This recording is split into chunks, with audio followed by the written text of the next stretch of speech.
more chimpanzee that, Monkey News Extra. Okay. Right, another phrase. We've been talking about phrases today. Yeah, we have, Don't teach your granny when she's shaving. Yeah. Don't teach your granny to suck eggs. Yeah. Don't look a horse in the mouth. Yeah. Don't let the chimpanzee the jaw if you're chucking your cock in. Familiar with the phrase monkey business? No, never heard that one before, Carl. That's brilliant. Right, well, it came about. This has been emailed in and I haven't really had a chance to look at it, so I'm just weighing it up now. God. Yeah. This is the biggest shambles on air, isn't it? Really? I'm ashamed of it. I mean, what was Dr. Fox? Dr. Fox must have been really polite. He must have been thinking, I don't know how to put this. He must have wanted to scream and go, you shouldn't be in the radio authority. My parents listen online, I can't look them in the eye. Right, I think I've weighed it up. Long time ago, right? Yeah. In the, olden days, yeah. in Go the Amazon jungle. Yeah. Right? Yeah. Little family of monkeys in there. Mm-hmm. Right? Having a good life. Cool. Right? Didn't have any predators in there. Right? So, they were loving it. Yeah. They had a load of food around them, they had loads of banana trees. Yeah. Right? No, I don't think so. No, they did. Sorry, yeah. Everything's going great, so they're happy in that. They go to bed, Okay. wake up in the morning, load of bananas gone. Ooh, hang on, interesting. Hold on, wait a minute. So, Either your dad's been around, or... This isn't the great Amazon banana robbery, is it? so anyway, turns out it was another load of monkeys from another part of the island, from the rough bit. From the rough bit! I love it! They went into a middle class area. they're the ones with the earrings and the leather jackets. Oh, that is brilliant! From a rough part of the island. So, the monkeys thought, well, there's no point getting into a fight with them because they're harder than we are. Yeah, Yeah. of course, and they carry chains. So, I love all this conjecture! They got flip knives and tattoos. Yeah, go on. so basically, they said, let's do some business with the bananas. Let's do some business with the bananas. Shit! This is... What are you talking about? Oh, Christ! Right, calm down, we haven't got much time left. Oh, God! What do you mean they said... Forget it. No, don't forget it! Carl, do not press seriously. that! Switch the record off. Switch the record off. Christ. Switch the record off, Carl. What are you talking about? What did they do? Oh. Let's do business with the bananas. Yeah. So, they said, well, rather than them coming robbing them, we'll flog them. So, that put a stop to it then. The monkeys came, they didn't have money. They said, give us some bananas. And it says, So what, they exchange bananas for bananas? for berries and nuts. So that's where the phrase monkey business No, it's comes from. Little business they set up. Alright, there, God. That's the end of that as well. So that's the end. That is a shame. That's the end of Rockbusters and Monkey News. Well done. You've done it in one show.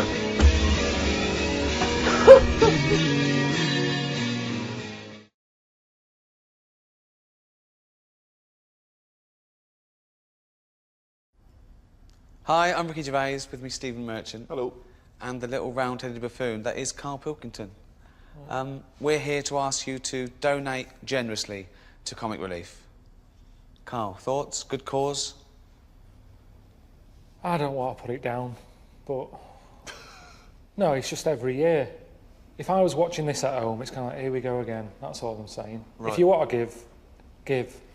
If my dad's watching this at home now, he'll go home. It's not tonight, is it? He hates tonight. My mum gets annoyed because EastEnders isn't on. It changes the schedule. I don't like it when I see, JLS sat in a tub of beans going, call up, makes no difference. I've made my mind up. It annoys me that they're sat in beans. There's people going hungry across the world. They're sat in God knows how many tins that is. It just seems a waste. Right. But you think the cause is a good one? But it's every year. So I think people sort of go, oh, not again. How many times, if you had a mate who kept saying to you, you couldn't lend us a tenner, could you? How many times do you go, right, okay, this is the last time. We keep giving you money every year. Right. And each year you come back again with your hand out. How long are we going to keep doing this? That's what you feel about Richard Curtis, who's behind Comic Relief. Well, Richard Curtis, I never see him doing the bad stuff. He's never out there, is he? He gets all his mates to do it. Look at this I've arranged. Meanwhile, he's at home. I've never seen him in the thick of it. No. Lenny Henry, he's out there all the time. Yeah. You know, he's good. But Curtis, I bet people at home watching this haven't got a clue about Richard Curtis. And yet he's the one who's going to get the knighted.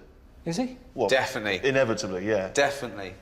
I'd love it to mean something these days. I go, well, you've made a Knight of the Realm. And he goes, oh, brilliant. And I go, right, here's the suit of armour. Get on that horse. We're fighting the French. Let's see his face then. Yeah. Straight back onto Lenny Henry again.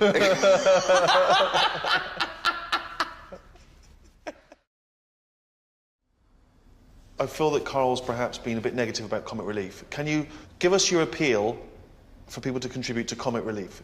I just wish they'd focus on one charity. Just one thing a year. They go, this year, we're going to sort that out. And once we've raised money for that thing, we're not going to be knocking on your door again saying, we want some more. OK. That is it. What should we do? What charity do you want to solve? Everyone sends the money. Well, just something important. In the paper the other day, they'd raised money for a pair of slippers for an elephant. Right, Now, why? I love elephants, Yeah. but it annoyed me. This picture there, 500 quid it was for a pair of slippers. Why? Because he doesn't want to stomp around the house in his shoes. We can't save everyone. Exactly. You know, and sometimes he wears them over to the newsagent. You shouldn't go out in slippers. They're for shoes in the house. Right. And then that's what happens. It will nip out with them on. Then next year, the elephant needs slippers again. And out again. In the street, there's always people. London, it's a nightmare. Honestly, you'd What, the nip people out. with the clipboard? Yeah, you couldn't avoid them. You cross the road, there's another one there. What am I going to do? I mean, a lot of the time, I think it's harder if you're a woman, a young woman, because the bloke's got them things on Greenpeace or whatever, deafkids.com, and they normally approach young women and they use it as a bit of a chatting up thing. You know, look at me, I'm a good bloke, doing a bit for charity. It's always with a good-looking woman, not like some toad-looking woman. He's always a good looker. Now, why is that? There's no evidence that says a good-looking woman's got more money. If you're watching this and you haven't been stopped regularly to give charity, you probably look like a toad. Red Cross, they've got more out of me. They keep calling up now, they've got my number. Whenever there's a problem in the world, that phone isn't for me anymore. It's no use for me. It's just like the sort of Mother Teresa line. She's dead, who else can help us? Well, we've got Carl's number, give him a call. He's got a few quid. Honestly, that's how it seems every time. But I've told you, help the aged. You sign up, you give them your bank details. You're going to be looking after Edna. And they give you a little picture of Edna. She's sat there with one of those sort of pennies on. It tells you what it's going towards. Pay you £10. That will go towards keeping Edna warm, right? Get another pack, about a month later, open it up, there's Edna, she's got a tan. So that's what they're doing with the money, not just keeping her warm, popping the gas on, sending her away on holiday. If they sent me a letter saying Edna's going on holiday, I'm not putting money towards that, I'm paying for a gas bill. And that's what puts you off charity. The more you find out, the more you sort of turn against it. So you're saying could be a con? Well, you do have to be careful with a lot of charities. Yeah, I'm sure this one's legit and money's going to the right places. But you never know. Now, I understand the cynicism. It's a drop in the ocean. It doesn't solve anything. It's people showing off on telly, right? Trying to get a bit of kudos, whatever, right? But what is nice is the ordinary people who do give so generously, and they're moved, and they might not have a lot of money themselves. Even people on welfare benefit, they're on the dole, or they haven't worked, they hand over a fiver to someone. Isn't that heartwarming? People on the dole hand over money? Yeah. Well, that's easy. That's not their money to give away, is it? No, it is. You give me some of your money, I'll give it away. That's easy. It's when you've been working all week, got a boss moaning in your ear, quick, we've got to get this done, can I have holiday? No, you can't, we've got a deadline to meet. But I've booked holiday now, my wife wants to go away, we've got a big order on plumbing supplies. What's the order coming in? It's a big order from abroad. What do they want? Extra U-bends. Oh, come on, how many U-bends do No, we we need to get it done. But it's get Friday. Back to work, right? Now, you need a holiday more than anyone. If they're on the dole, they're not stressed out. It's not their money. I can give money away that isn't mine. Karl, what do you make of Comic Relief Night itself? Do you watch? Does it make you laugh? I just feel like it goes on too long. You know, and they keep saying, this is the figure, we're after. Let's beat last year's. Well, no, let's not. Let's not beat last year's. Okay. Because then next year you'll want even more. I said, let's have a bit of a lull.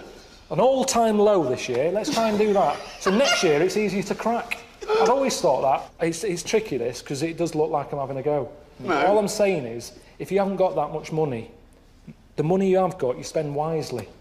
Over in Africa, you've got the all-time high, 50 million. Well, let's go mental. No, let's not go mental. Just give them a few million, see how they get on. Right. Give generously, but not too generously, because tonight we want an all-time low. Thank you. Now. Oh, chimpanzee that! Monkey news, earlier than usual. I'll have to save this link now. Monkey news. We've done a lot of stuff, right, on monkeys, and most of it has been bollocks. No, has been like happy stories. Oh, is this it's not. It's just gonna be like our tune, our monkey tune. That's Simon Bates, and welcome to our monkey tune. No, but do you know what I mean? We've done stuff about a monkey that robbed a bank. Yeah. Why is that happy? He had a great life after that. Right? What, in Marbella? Yeah. Right, we did the one who saved someone's handbag in a railway station. We've had a lovely marriage, couple of marriages. Couple of monkey marriages. Yeah, yeah. There was the one who got a job in a railway station. Yeah, the hairdresser. The one who set up a business in Spain. I don't even remember that one. But, I'm willing to believe that happened. Go on then, Carl. But anyway, yeah. So today's isn't that happy really. It's about some monkey. I think it was a chimp.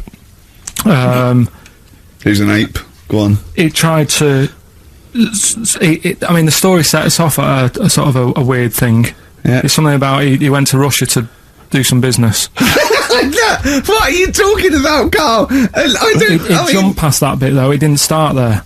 What? Do you know what I mean? It didn't tell you what he was doing. It just said, "There's this monkey went to Russia to do some business, do some stuff. I don't know. Bit of monkey business."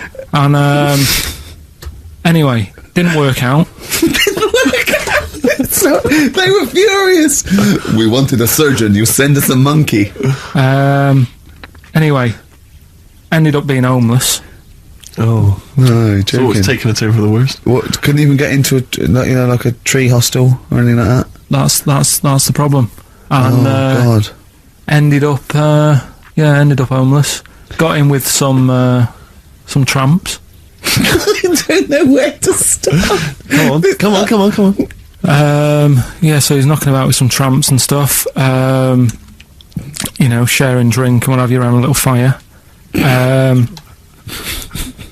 They broke into some home, not sort of squatted. Right, so I'm not homeless anymore.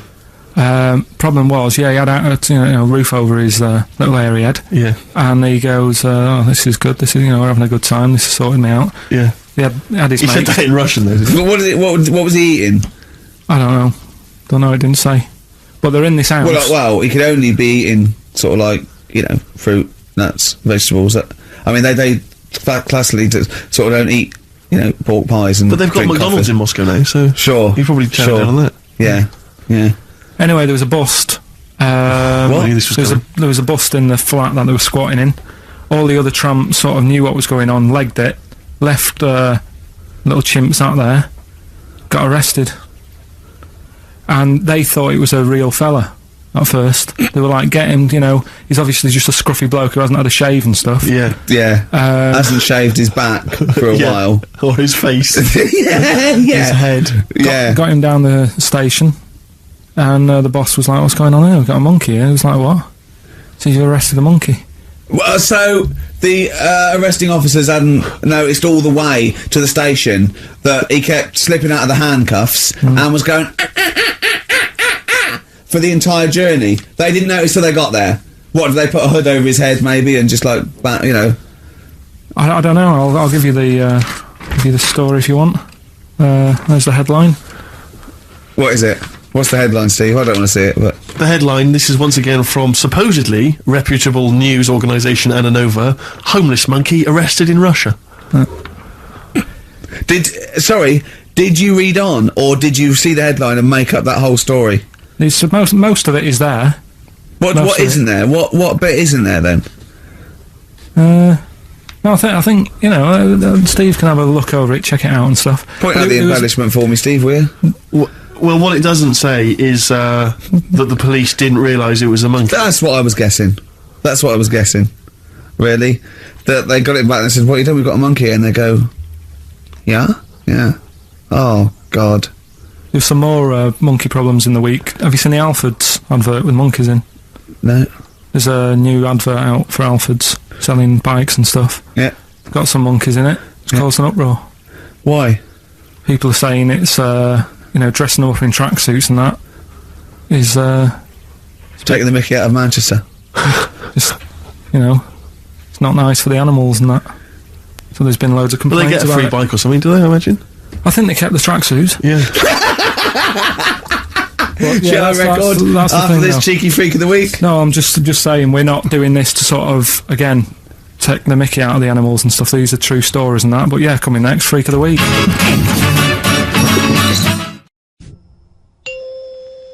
Do you recycle? I don't really do all it. I don't separate stuff. I don't sort of put there's the cans, there's the paper. You don't do that? You just throw it away, do you? Yeah. Because that's not recycling, that and they annoys can't me. do anything with that. That annoys me when you're just putting it in landfill, mate. Come on. Yeah. But I haven't got That all the annoys bins. me, There that. isn't enough room for all the bins. Yeah, we have to do... You've got a recycle box you stick outside. Yeah. What are you on about? Recycle box, yeah. I haven't got one. Well, no, you got to ask for one. I tried to get rid of a sofa, right? I was getting a new sofa, had the old one. You try and get rid of one of them, it's murder, right? Called up the council, said I want to get rid of it. They said we're not coming round there till Friday. It was like a Monday. I said it's in the way. So I put it outside. They said you put it outside, you'll get a fine. I said yeah, but you don't know where I'm going to put it outside. Yeah. It's not outside my house. No. So they said, well, you do that. We've got your number. What's the now. sofa like? It's a beige one. Well, if we see that... So they said if you want to pay to have it collected, we can come and get it tomorrow. 30 quid. I said I'm not paying for it. It's madness. Yeah. So hung up, annoyed. Called my dad up. He said, oh, I saw this thing on the telly saying that you can donate your furniture to people who haven't got a sofa. Look it up on the internet. So I looked it up. There's a firm that does it. Right. Right, cheeky sods. Called them up, said, I've got this sofa here, I want to donate it to someone who hasn't got a sofa. He said, oh, what's it like? Is it in good condition?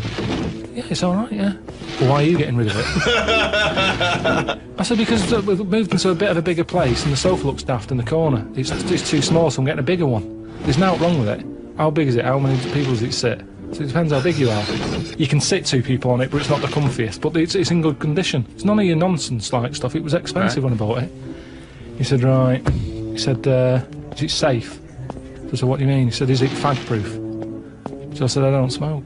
He said, well, go and get the, lift the thing up. He's got me running around looking at my sofa when I'm giving it away. I had to lift it up, it had a picture of a fag on it. I said, yeah, it's got a picture of a fag on it. Could I just point out, fag is a slang for cigarette. When he says, is it fag-proof, he's not going to open the cushion and someone's go, it's me! So, I should explain that straight away. So anyway, it turned out it was fag-proof. They came and picked it up, took it away. That was that. But look at the hassle. Look at the hassle it takes to get rid of something. And then they say to you, do not be dumping stuff on the street.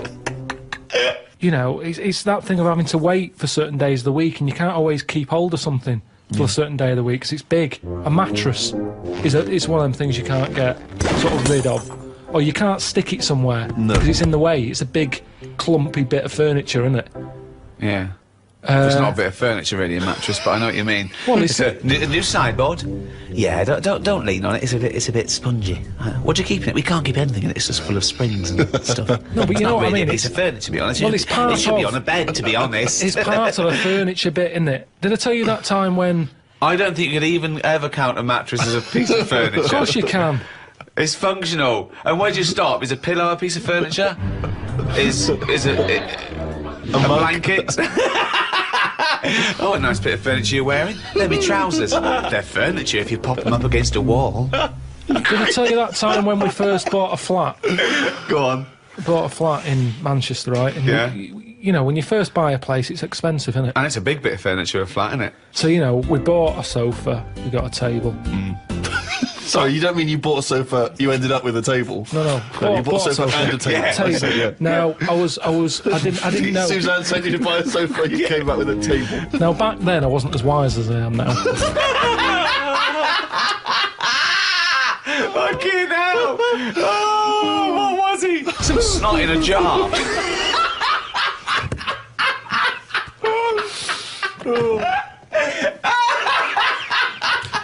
Can I just apologise to any slot in a jar that's listening and was offended by that comment? All right. So I ordered a bed. I ordered a bed. Yeah. It turned up. Oh, well done. Fucking hell, that's a big treat. I thought... He went down shit creek this That's time. not the end of the story, is it? No. So I thought, I'm going to get this in the bedroom, set it all up. Suzanne comes home from work, the bed's done, she'll be well happy. Yeah. So I get it all up there in the lift and what have you. It seems like I'm missing something here. Put it together, no mattress. How would you not notice there was no mattress? No, just because it's like, you know, I'm thinking, yeah, I've got all the screws, I've got the slats for that at the bottom, there's the post and that. So put it together. Where's the right. softy, spongy bit of furniture that usually sits on top of the more rigid bit of furniture? So I called them up and said, there's no mattress with it. He said, no, it's not part of it. So what do you mean it's not part of it? A bed isn't a bed without a mattress. It's a climbing frame, right? So they said, you know, you can buy one. We have got them in for that thing. But it was like 400 odd quid. And I don't know why you're telling me this. I 300. know this. I've walked beds. I understand this is how it No, works. the mattress isn't a bed. No, the bed is something else. Yeah, but that's wrong. You cannot use a bed without a mattress, is what I'm saying. So don't sell it without it. No, but some people replace the bed frame That's with fine. and keep the old mattress or the other That's way fine. around. Once you've invested in it and you go, oh, will I buy a new bed or will I just buy a new mattress? Fine. Well, they're not going to keep selling beds with new mattresses in case you've already got a mattress. What? A bed and a mattress without any pillows and blankets is no good, but you don't expect that to come with it. At least you can sleep on that. You can sleep on a spongy bit. You can chuck a coat over you. You can use a They're cushion not off a thinking sofa. some fuckwit might buy it without the mattress. We better include it. So anyway, so I was like, oh, I didn't think of this. I didn't think of this. So I called my dad I up. didn't think. So I called me dad up. Dad, it's your fuckwit son again. All right, son, how's it going? What have you done? Bought a bed without a mattress? Oh. So I said, listen, I bought that bed. There's no mattress on it. Can you get us one? So he said, oh, I'll have a word. I'll call around, right? So he calls back like an hour and a half later. He said, got your mattress, go round to Alf's. Alf is me sort of uncle who isn't an uncle. All right.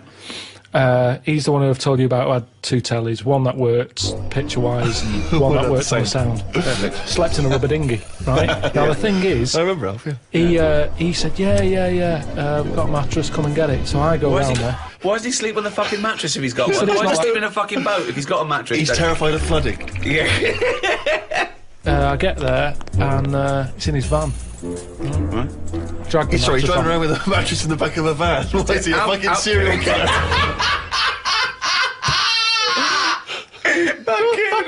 So I thought Suzanne's going to be happy. Dragged it out of the van, chucked it in the car. Thought she won't even know. Do you know what I mean? So I dragged that back. Am I going to make it rush hour by this point? She's going to get home. Anyway, get home, drag it into the lift and what have you. Drag it up, drag it into the bedroom, stick Dead it on. prostitute things like that. Sheet on it and that. Suzanne comes in. She goes, "What is that smell?" So I said, "What?" She said, "It's like oil and diesel." But hold on, why didn't you smell it? No, it doesn't make sense. I think I just sort of got used to, maybe because I got in the back of the van, smelt that, thought that's in the van, then I got used to that smell. Yeah. It's in the back of my car, folded up. I'm concentrating on trying to get this bed made before she gets in. Sure.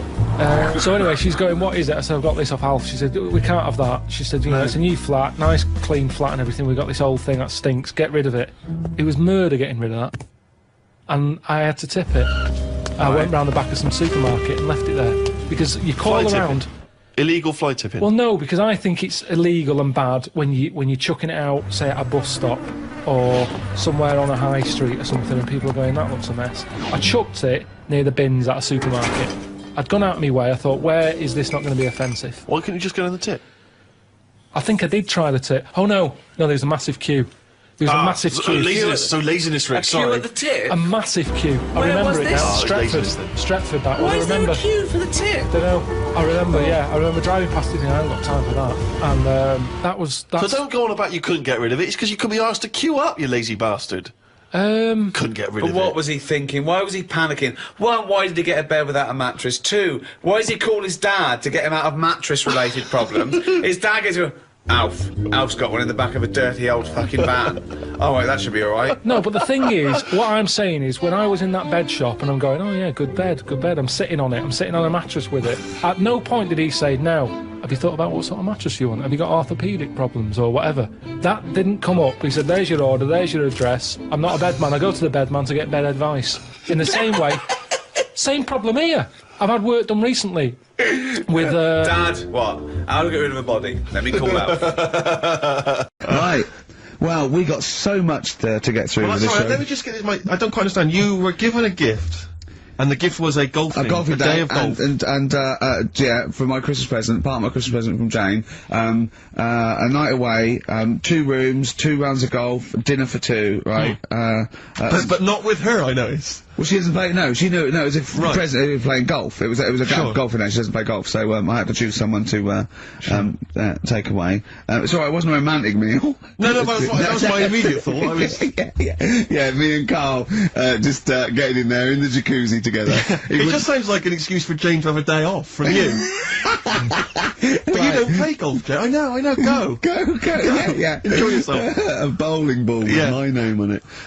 So chose Carl, obviously. We went. Well, it was a great day, wasn't it?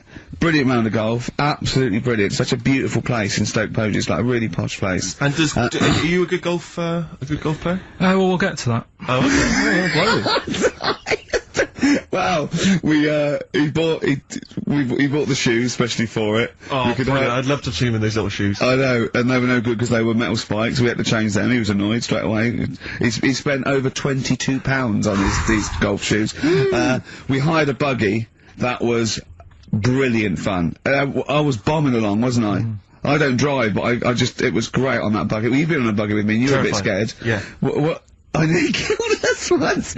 I was just taking banks and things, but you don't see sort of bunkers, and he'd scream and go, stop! And he'd put his foot down the brake, and then I reversed. At one point he sort of did a handbrake turn next to the lake, and then we had to reverse, right? And you know, you just flick a switch and put your foot down. He did that without looking. I looked behind, there's a big oak tree there. He screams, watch the tree, right? So, Dukes of Hazzard. I kept jumping in and leaving him behind because I had to go to my ball. Because anyway, so the first shot, I got on my driver. I honestly did one of the best shots I've ever done. It went straight down. It was great. I thought, phew, got away with that because it's always the first one because it's a clubhouse and you want to look good. Yeah. So. He tees up, right? And I've been saying, buy some balls. He just got 6 balls. I was going, what if you lose me? I want these 6 balls, right? He tees up, right? Whacks it. It goes miles, like, right angles, straight into these, the woods, right? He turns around, he goes, go and buy some more balls. So I'm laughing, because it's, like, impolite to laugh, but he broke the ice for me, and I was falling around, and then his second shot, I go, you know you're off for 3 now. If you take another shot, he went, oh, right. So it's his 3rd shot, he puts the ball down. He hits the ground before it and misses the ball altogether. And I was on my back, wasn't I? Unbelievable. Actually rolling about on his back. And we were terrible. I went round 107, he went round in like 119 or something. Sure. It was just rubbish. How long did it take? 5 hours. Of course. And there was no one around, luckily. But it was fantastic. So then we go and have our meal. What annoys me, I said, right, I'll go for a run. He went, I'll have a bath. I said, I'll see you at 7:45. At 7:55, I have to call him. He's not ready, so he's let me down there. Well, you know, I can't stand lateness or laziness. Yeah, and he's let me down. Do you know his excuse? He fell asleep in the bath because there was no light bulb. There was no light bulb in the bathroom. So instantly he fell asleep. And he was late. No, do you know what I mean though, Steve? If you're sort of, like, nice and warm and what have you. I was tired anyway, I've been stressed out for 4.5 hours, right? My life flashed in front of me a few times in that buggy. So it's all sort of wears you down a bit. I thought, right, I've got a headache. You're going for your run. I'm going to have a bath. I walk in, put the light on. For some reason it didn't come on, but I thought, it's alright. I'll just, you know, doesn't matter, you can have a bath in the dark. It's summer, so it's light anyway. Well, there's no windows in the bathroom, so, yeah. So you were in the darkness? So I'm in the darkness. I nod off because I'm shattered. He calls up, asking me. So I said, well, I won't, it doesn't normally take that long for me because you know, I haven't got like long hair, I've got a dryer and I can sort of one wipe. Yeah, it's already 10 minutes late though when I called. Well, 10 minutes. 10 wow, minutes. This is late, this next. Doesn't matter, dinner wasn't till 15:15, so we had like another 20 minutes anyway, so it doesn't really matter. Yeah, but we said 1:45. So he's calling up, hurry up, so I said, yeah, alright, so I get out, and drying like my tackle and what have you, calls back again 30 seconds later. You know. No, I don't, I don't like that. Do that, no. You better wipe. 30 seconds later, come on! So I end up going downstairs to the meal area. Naked. With a wet shirt on and wet socks. I've got headache as it is. Meant to be a relaxing weekend. But anyway, so we have our meal, which is really nice. And then we're sitting in the bar. I'm having a cigar by the fire. Yeah. Like, we're having a rather nice Pinot Grigio. Yeah. He's there going, I've got headache. Is this 1955 you live in? It's so right. And we are knackered because you know he's not used to work. I've seen him moaning, falling asleep. He's not used to it at all. And you've been on your feet for over half an hour. Yeah, right. So yeah, we didn't even walk around the golf course. We had a buggy. Yeah. Wasn't even exercise. So we get onto conversations. He's talking about. He's asking me stuff about evolution. Tell me that. Why the giraffe? What's that rubbish about the giraffe getting a long neck? I said, well, it didn't try and get a long neck. It was selected. And he said, but why would evolution do that? I went, well, you think that evolution didn't do anything? There's not this consciousness, there's not this will that a giraffe has to stretch its neck to reach the leaves. One had a long enough neck to survive and pass it in. He was going, yeah, but why did evolution? This isn't. But by the way, this isn't the most stupid thing. This is warming up. This is about 8:45. Right? He said, why didn't evolution make a giraffe good at carpentry so it could build a ladder? Right. Yeah. Okay. No. All right. Okay. So he's thinking around it. He's trying to pick holes in evolution. Yeah. We get on to. I said, well, things are. I said, we can see the speed of evolution in lower life forms like bacteria, viruses. They evolved, and that's why soon we won't have an antibiotic that can kill some certain bacterial strains. And he said, and this was about 11:30, and I said, I'm going to bed. Right? He said, in the future, they reckon that you'll be able to wake up and eat a yogurt you can have a chat with.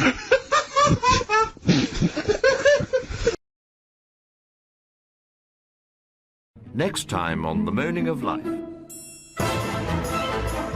had the Iron Age, the Stone Age, this is the about age.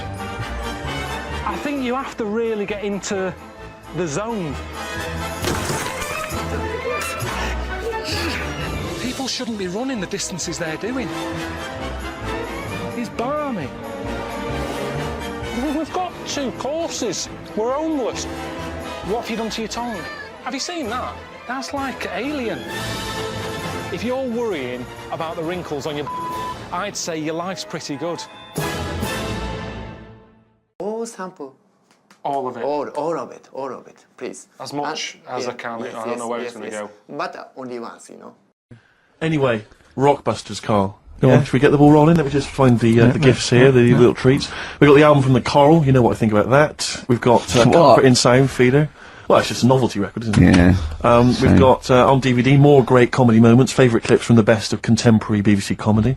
We've got Partridge on the front there, we've got one of the guys from Red Dwarf, and brilliant. Good stuff on there. Smash Hits, the reunion, more great 80s tunes, Kajagoogoo's on there, plus some stuff... Too Shy? It is Too Shy. Yeah. Actually, let me see if you can guess which one's from Tiffany. Well, yeah, I know it, the only one. I think we're alone now. Yeah, I think we're alone, yeah. Mel and Kim? Respectable? Mm-hmm. Human League? That'd be, oh wow, what would they have got, Don't You Want Me? Of course. Yeah. Yeah. Last Take on Me? Yep, yeah. Well done. Madness? Baggy Trousers. Of course. Kim Wilde? Kids in America? Yeah, so there's just all those treats. If you like a song from an 80s band, it's probably on there. Yeah, okay. Plus we've also got on VHS, Graham Norton, some kind of best of compilation from his TV show. So, there the, Hold on, is it the one where he talks to sort of female gay icons and looks at the internet? Because that's my favourite one. Right, there you go, let's do Rockbusters. Right, email only, of course. Yeah. You email in ricky.gervais@xfm.co.uk if you know the answer. Right, first one. Bit of a cryptic clue, if you haven't heard it before. Well, not cryptic, go on. What is Karl thinking? If you go into France by boat, I'd get your fags on there, because it's a lot cheaper. Imagine Bob Holness. Sorry, we're out of time. Sorry, your minute's up. You've won nothing. I was reading that question out. Sorry, Right. so what's the... Well, let's do it again, and I want it to be exactly the same, word perfect. I bet you it will change all over the place. He's lost it. Go to France, buy yourself a boat with fags are cheaper. Okay, fingers on the buzzers. You've only got 10 seconds to win the gold run. Okay, first up. Here, I'll tell you what, no, seriously, if you're thinking of going to France, well don't, because go on the ferry, get the fags there, because it's cheaper. Go on. Right, so that one again. If you want to buy some fags, you're going over to France on the boat, get them on there, because you'll save a few quid. BF. BF. Right? BF. Okay. Right, the second one. This little foreign cafe's growing its own steak. This little foreign cafe is growing its own steak. Yeah. This little foreign cafe's growing its own steak. Go on. D. All right. Right. Okay. And the last one. Is that part of it? Hang on. He's the best, isn't he? He's the best. The Jamaican fella might have screamed this on the Titanic. What? The Jamaican fellow might have screamed this on the Titanic. Yeah. What's it start with? It's CD. That one. Jamaican fellow might have screamed this on the Titanic. Ricky.gervais@xfm.co.uk. So we'll get Rockbusters out of the way. Have we got a winner? Yeah, come on then. See, it worries me that we've had very few entries. I think that even your mental fans aren't getting these, which is really worrying. They must be terrible clues this week. Alright, well... Has anyone got them right, Steve? I think there's just one guy, yeah, who I suspect has won in the past. Well, There we are. so what? Right, the first one. If you go out of France by boat, you might as well buy your fags when you're on that, because you'll get them a lot cheaper. Brilliant. Right? Yeah. BF. Yeah. Buy it ferry. Right? That's like... What? Buy on ferry. What? Buy on Ferry? What's that? Is that a band? What? What is it? I don't know what it is. Brian Ferry. Brian Ferry? What's that got to do with buying on a ferry, though? Just because it's quite close to it. Buy on... buy on ferry. What? Buy on ferry. Sorry, what's your first one. language? The second one. That's rubbish, that doesn't count. No, Brian Ferry. Brian Ferry, buy on ferry. There's this little foreign cafe. It's growing its own steak. That's Delamitri. The third one. What? Sorry, what? What is that? What is that? Delamitri. Deli is a little foreign cafe. Yeah? A meat tree and that. A meat tree? A meat tree? What were the initials for that? Just D for that. Just D for that? Yeah. So not DA? So you didn't even give him a chance to get the group? Oh, they got it. Well, no. No, they didn't. Right, it's the end. Go on, right. Go on. Deli meat tree? Deli meat tree. One word. D. Or any letter. They're growing their own meat. M's in it. Go on. Okay, so Bayern, I love Bayern Ferry. And Oxymusic was brilliant. I love Oxymusic. Go on. Can I just point out, Rick, that we've had David Bowie? Deli meat tree. Yeah. I don't see why necessarily Aidan, who emailed in, why he doesn't get to win, because he emailed in dire steaks. Seems to me just as valid, as far as I can tell, but Deli meat tree it is. And the last one, if there was a Jamaican fella on the Titanic... I'm looking forward to this. With a little bit of fear. Jamaican fella, if he was on the Titanic, he probably would have screamed this. Yeah. That's Christ de Berg.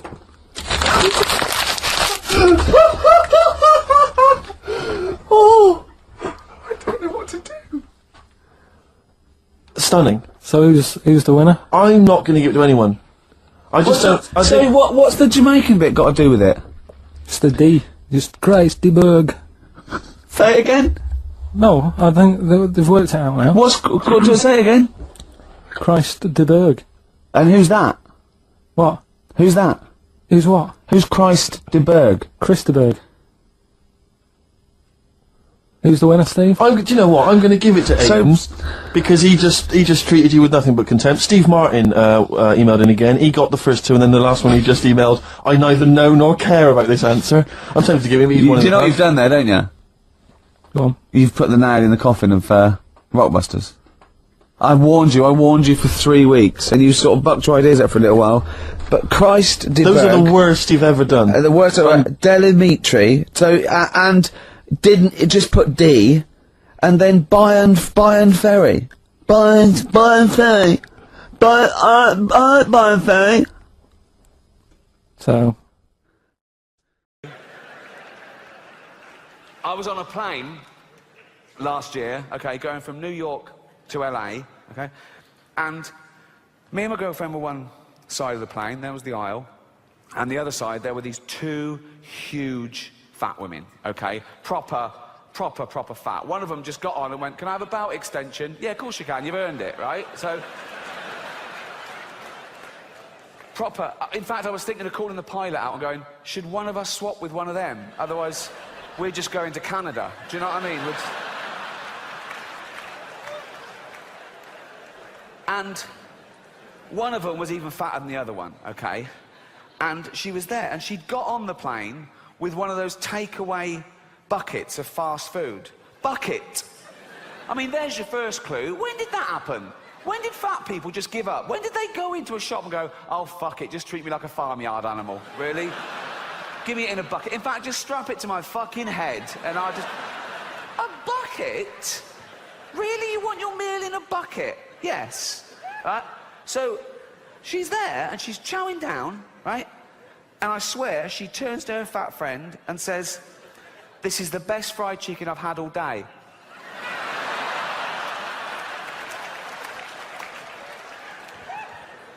But I'm not having a go. I'm not having a go. No, I'm not. No, I'm not. Because even though it is their own fault, and it is their own fault, I don't know if you know this about fat people, they fucking love cake. They love it. They love it, right?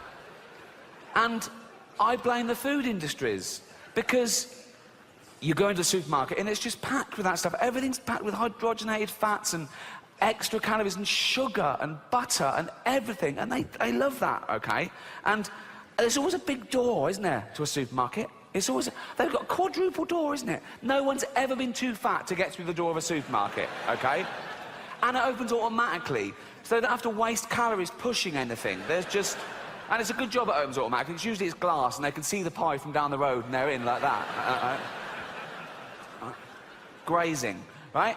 So, I say, keep the big door. Keep the big door. Sure, keep the big door. Come on, fat people. Come in you go. But when they get in there, it's all fresh fruit and veg. It's all whole grain. It's all stuff that's good for you, okay? Of course they'll be confused at first. They go, well, that's not real food to them. They think Brussels sprouts is packaging, right? They're looking, where's the cakes? Where's the cakes? The cakes are over here, but the cakes are through a different door. But this door is human-sized, okay? So now they go, there's the cakes. They go, oh, fuck, I can't get in. I can't get through the fucking door. I can't. And they're starving. They go, oh, God, what's this? I've got to eat some, what's this, a banana? Like, and they go back, oh, no, I still can't. Back and have a carrot. They're back and forth for days, and the fat's fallen off them. Soon they can slip through the door and have a cake. They can't get out again. No, but I mean... But we've got to do something. We've got to intervene. And people say, no, it's nothing to do with you. It's up to them. It's their body. It's their life. And that's true. But we don't say that about wearing crash helmets. Or if you've got a heroin addict in the family, you don't go, oh, it's his life. He loves heroin. You know, you go, no, you've got to stop this. Please don't die. And you get him and you throw him in a cupboard for 3 weeks or something. You can't throw a fat person in a cupboard. You'll do your back in like me. But, you know... Heroin addicts, they don't weigh anything, you can throw them around willy-nilly, right? But, in fact, when they're lying there with a needle hanging out, you just get the needle and flick, and they just go into the cupboard like that, okay? Fat people, you've got to lure them in. A little trail of chocolates, and they just follow that anywhere, like that. But we've got to do something, because 1/3 of the world are obese, and 1/3 of the world are starving. The fat ones are eating the skinny ones' food, basically.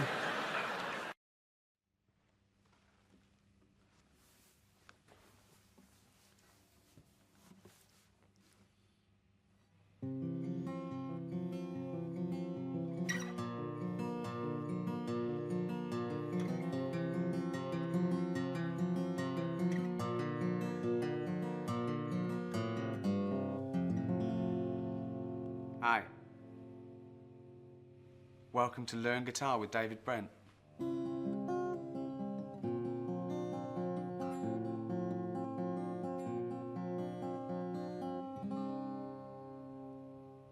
This week, we are going to warm things up a little. This is out there. This is a proper rock-a-doodle dandy, this one. It's a little bit naughty, you know, the internet. Let's say adult themed. There are a few rude words. No, come on. We're all grown up. Although if you have got any young children nearby, please discreetly take them out of the room now. If they're yours. If they are your children only, obviously. This is about my life, I suppose. I work hard, I play hard, you know that.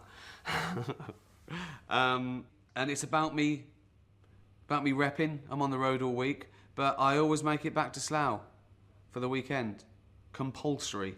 I don't think I've ever missed one. To go back and see the lads. I hang out with people a lot younger than me. Most of my mates are in their 20s. And they're blown away by me. They go, I cannot believe you're in the late 40, whatever. And I go, yeah. They go, but you're the most childish out of all of us. I go, cheers. They avoid me sometimes. I used to say, oh, where are you going? Oh, we're going down so-and-so. I go, I'll see you there. They're not there. They've gone somewhere else to avoid the embarrassment of me turning out. I find them. I find them. My round, I go, all right. Yeah. No, I love buying. I love buying the rounds. I love buying the rounds. I go, put your money away. I go, oh, you're all right. I go, yeah. See you next week. They go, oh, we can't make it. They'll be somewhere. I'll find you. I always find them. But this is about that. It's just about, you know, enjoying the weekend, living for the weekend, living for your mates. And that's why I have to work so hard in the week, because it does cost a lot buying for, you know, 6 or 7 people every round, 2 nights a week. But yeah, any money left over, you know, spend on this. My money. Better than saving it, isn't it? I do wish I had more money.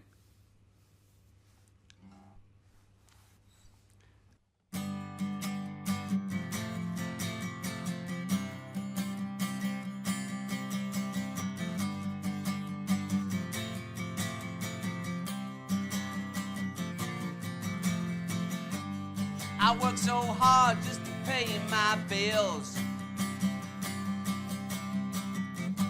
I play even harder, yeah, life kills.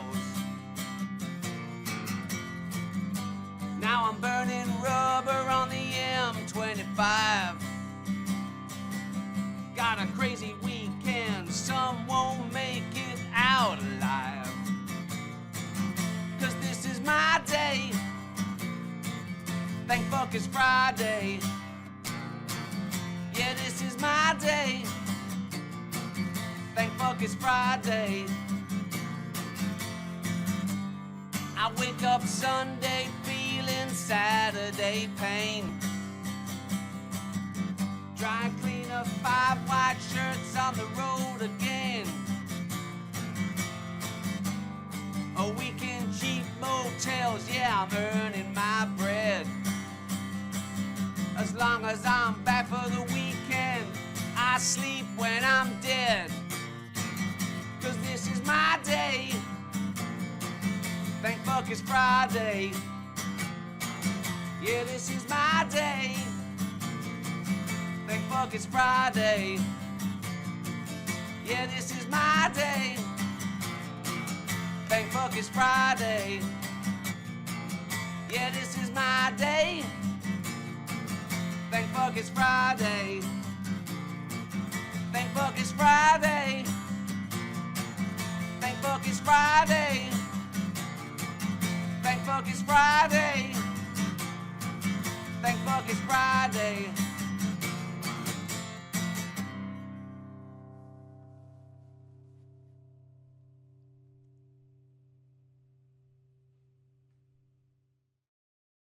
This song A little bit of a foot stomper. Quite hard-hitting, very social. I like to sing about issues. Bringing up baby on your own is tough. Working 2 jobs just to earn enough. Yeah, she could have been an actress, she could have been a star, but she went too far in the back of a car. Right, tell the story about the manhole cover. Right, in the same magazine as the one with the cat and the fire and that. Don't tell me that story again, it gives me the shivers. Yeah, a cat that's got a weird expression on its face is against God. Anyway, this isn't a scary story, this was just, like physics. Physics. Yeah. It was going on about the, nuclear bomb and how powerful it is. And, they put a manhole cover on top of one. Okay. Blew it up. Yeah. Never saw the manhole cover again.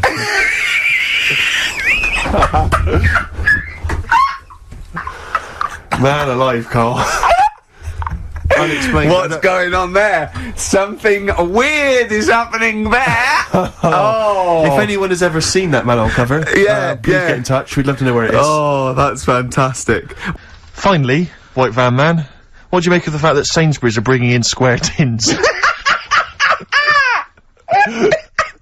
Is that a concern for you? Is that true? Apparently so. Why? Don't It's know. like it's easy to stack. This is what the guy in the Sun has said. That should be interesting for... That should be...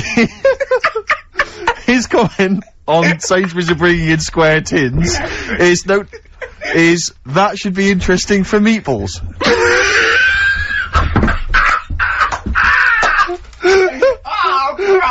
Ricky's just collapsed on the floor. Let's just play a song, Carl. I don't think even you can top that. Instances where we had planned stuff that you were completely unaware of. In fact, most of the trip you had very little idea where you were going to go and what was going to happen. I think a highlight for both Ricky and I was when we gave you some very important training in the event that you were captured during a terrorist. Again, that went better than I ever imagined.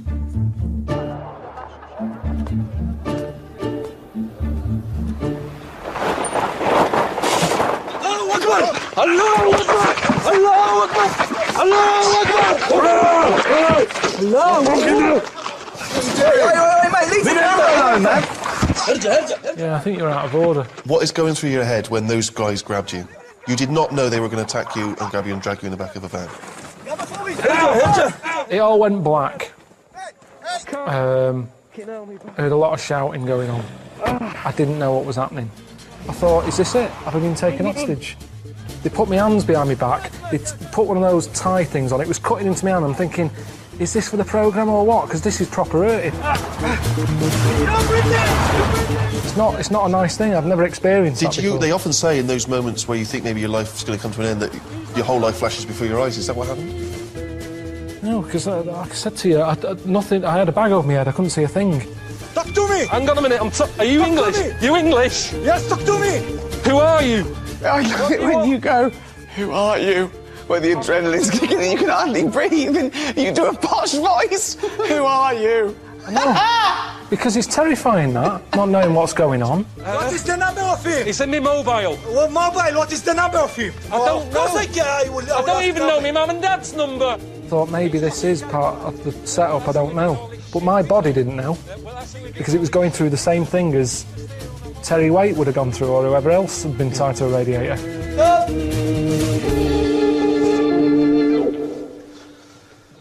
Did you learn anything from that, though? That was important training to make you able to cope if such a terrible thing did occur to you. If you go to places that you're in danger of being kidnapped, you're meant to have a code word. So that, when the people who've nicked you call up the London office, they go, we've got Ricky, Steve and Karl here. Right. And the London office go, yeah. Give us your code word. Well, at the time, it was Congress tart. Congress tart? How are you going to slip that into a conversation? No, you don't slip it in. They've got a bag over your head, gun to your head or whatever, tell them you've been kidnapped and you go, Congress tart, and they go, bloody hell, he's been kidnapped. Before you know it, the A-team's coming in. Right. So, ring. Hello, Karl, mate, how's it going? Congress tart. What? Congress tart. Rick, who's on the phone, mate? It's Karl. He said Congress tart, so he's definitely been kidnapped. Who are they? What do they want? Right. Who am I talking to now? Because them. Ask them. What do you want? He's asking what you want. Well, there's no one here to do that bit of role-playing, so maybe you should tell me what they're saying. They said, they just said they want to use me as bargaining power. But what do they What do they want? We'll see if we can... But what do you actually want? Oh. What would they want? Is it money? Give them money. Okay, £5 million. Too much. I'm not spending that sort of cash. I've worked hard for this. You don't do that. I'm not spending that cash. You see, this is what worries me. I'm not spending $5 million to get you back. That's what's worrying. No. Because that's what would have happened. Can't we negotiate? Put them on. Yeah, here's Ricky. Right, you've got to play him as well, though. Hello? Hello? Who's that? Never mind who it is. Where's me $5 million? Can't afford $5 million at the moment. We're going to kill this kid if you don't give us the $5 million. How can We're you call getting him a sick kid? of him. Why? What's he doing? He's just shouting Congress tart. Give him the money. Give us the money. Okay. I wouldn't have got him to call you, actually. There's no way. There's no way. Okay, let's have a break. Oh!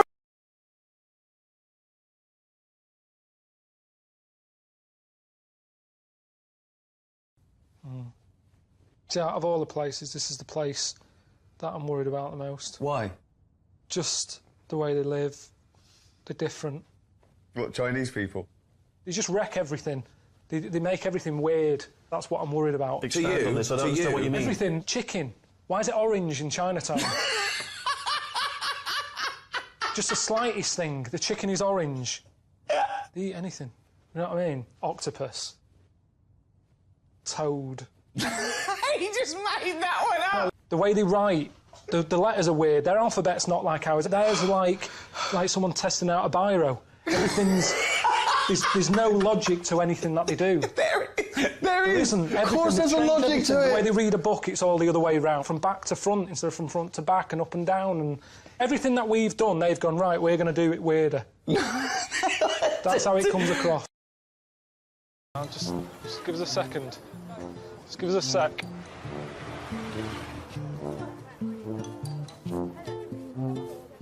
You are kidding me. Have you seen this? Have you seen the things? There's no doors or anything. As soon as you open the door, you could just get a full view of someone. I mean, if it was here, it's more understandable, isn't it? Because you'd be sat here, and at least people come in and you'd sort of go, I'm in this one. But it's a bit weird to just sort of wander in and... I mean, they've made this bit, why not just finish it up and put a door on it? They've done the hard bit. A couple of hinges and a door. And there's no toilet paper. What did they do here? Did they just pull up the pants and walk off? Is that what you do? I'm not here to say they should be using toilet paper, it's not right. If that's not what they do, that's not what they do. But it's just, I didn't know that. I didn't think China was going to be like this. I thought it was going to be more... Like I said, I thought it was where they'd made the iPod. I think I've got the wrong place, because this ain't a place where they need an iPod. Have a toilet roll first. I mean, it's weird, because whenever you buy stuff like that, toilet roll holders and stuff, it says made in China. Why aren't they fucking using them then? That's odd, isn't it? So he's got to leave the house and he's got to go, do I feel like one today? I might do, I've had a bit of a dicky belly, I best get my seat. Everyone who's walking past knows he's going to have a shit at some point today. I wouldn't like that.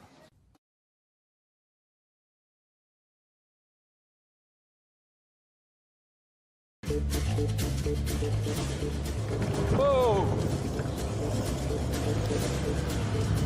What's the rush? It's been here for 4,000 years. What's he doing? Oh, my arse. This is mental.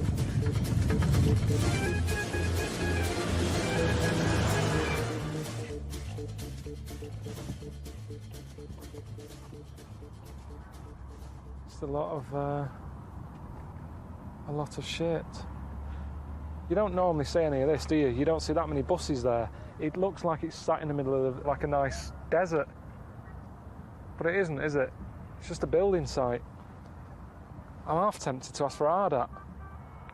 I mean, it's not even bits of old pyramid, is it? You've got all sorts of... You've got bricks here from, like, council houses and that. It's literally just, people have brought up shit and dumped it here. It's like something out of Planet of the Apes, isn't it? Barren.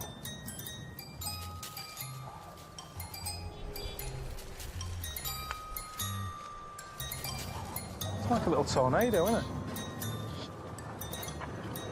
Yeah, you don't see that in the brochure, do you? Shitty old nappy whizzing through the air. I tend to leave that out. You see, I've always wanted to see a tornado. That is on my wish list before I die. Because it's natural, it's a natural thing that I don't understand.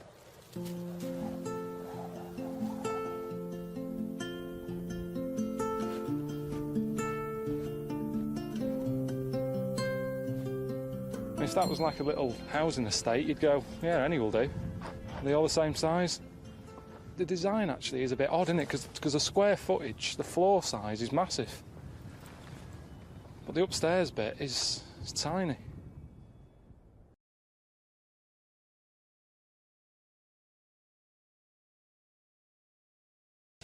Yeah, I'm not going to change your mind, am I? I'm not going to come here and say, you know, it's all right, but it's not that amazing, is it? It's like telling someone that the kid's ugly. It doesn't matter how ugly that kid is.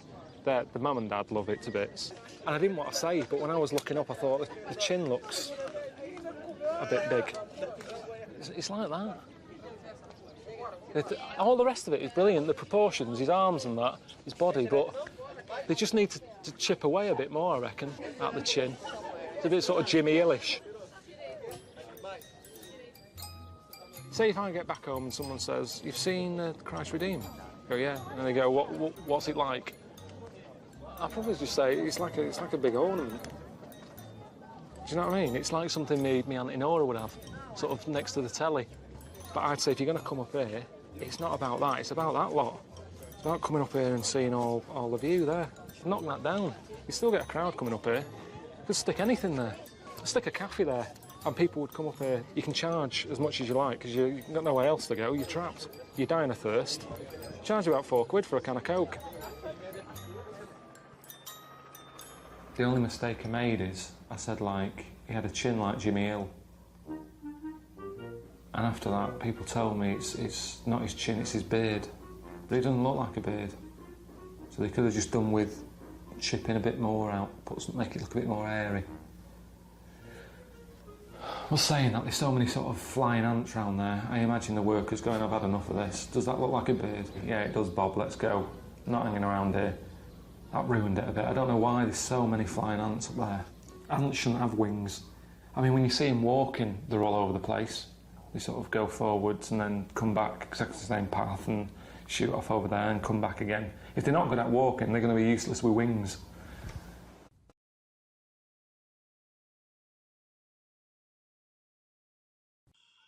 All right, mate. How's it going? Good. Well, you're heading upstream. We've arranged for you to visit a little village. The locals there are expecting you, and you should know to be extra polite because they used to be cannibals. That's true. All right, mate. See you later. Come on. Not a holiday. All right. Is he having a laugh? I mean, what does he mean they used to be cannibals? I mean, what are they doing now then? What happens if it's just I'm like a rare delicacy that triggers something off? We haven't had a white man for years. Before you know it, they're all giving it all this. Hey, around the fire, me sat in a pot.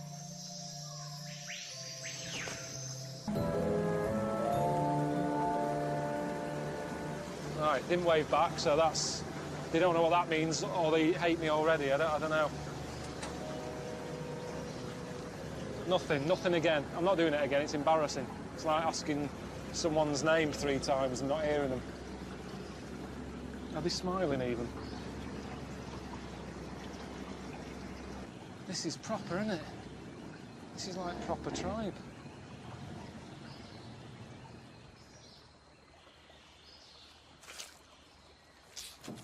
Oh, shit. Have they seen me? What a knobhead I look. What a way for them to see me. This... Are they up there? Oh, they're all watching as well. There's stairs here. You'd think they would have sorted this out for me if they knew I was coming.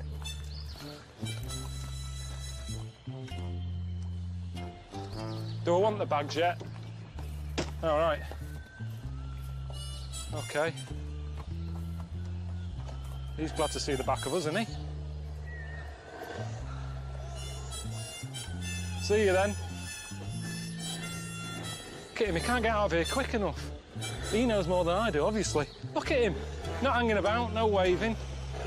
Raymond! Raymond! Anyone watching at home, he does do tours.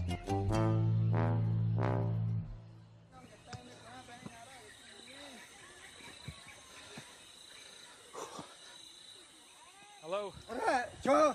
How you doing? Yeah. Nice one. Hey. How you doing? How do you say hello again? Hello.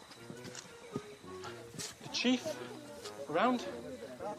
Presidente. Presidente. Presidente. This is going to be hard work. See, I don't like that. I don't like the big, all the attention. That's one of the reasons I haven't got married. All that everyone's looking at me. You know where to look. Women there, we're now on stuff. It's like, what's going on? All right, what's he saying, Aldo? What? What's that? Hang on. Hang on a minute. Where are you coming? That's what I say. Why am I coming? Where are you coming? I'm coming here. Ricky and Steve, my friends, asked me to stay here on the way to Machu Picchu.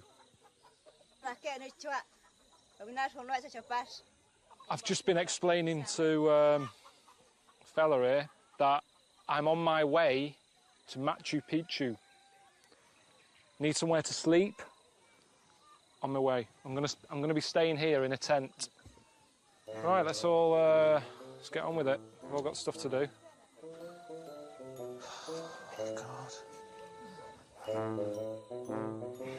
There's a woman with an axe. Right, and she's not wearing the stuff. It's like she didn't want to join in. It's mad, isn't it? No matter where you live, there's a nutter.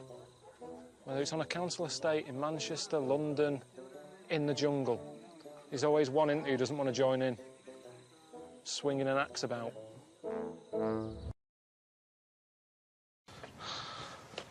Doesn't make sense, though, because these things they're living in look like bungalows. Well, what's the point if you've got to keep doing this? You might as well have a house with stairs.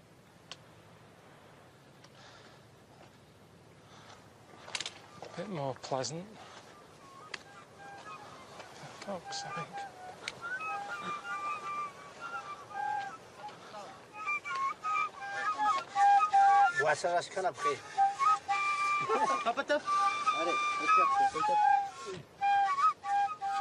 I don't get it. Why don't they just want to rest? They've been walking up there with all these bags, out of breath, and now they're wasting breath, just making a racket. I mean, that doesn't even sound nice to me. That's not relaxing. They're all doing their own thing here. I mean, I had a cassette of pure mudes, like panpipe stuff. Used to sort of make a bit of a romantic evening. Didn't sound like that. And there certainly wasn't a rat involved. Oh, God for that. Oh. I'm going to keep walking. All right. Enjoy your dinner.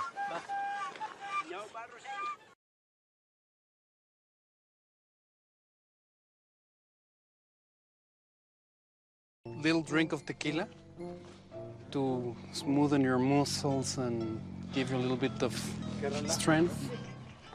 One kind of tequila, they put worms in it. And it's a very nice thing to offer the worm to the guest. What is wrong with you people? May we split? Just piss-arsing about on bulls, drinking worms. I've been wrestling. I've only been here about 3 days. It's like everyone's daring each other to do something stupid. Get on a cow, get on a bull. Hey, let's have a wrestle. Eat a worm. Do you know what I mean? It's never ending. It's just... Actually, for us, this is normal, man. I know, but that's what's frightening. Do you chew or do you just swallow? Of course you chew and you try to figure out the flavor and everything. Right, here we go.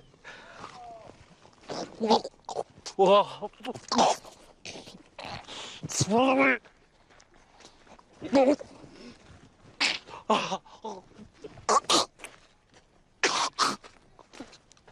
It's still in there.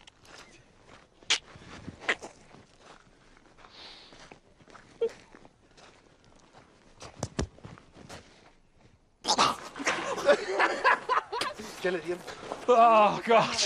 Oh. Fucking hell, man. I don't bend over because I'm going to be sick. Right, well, OK. Let's jump inside.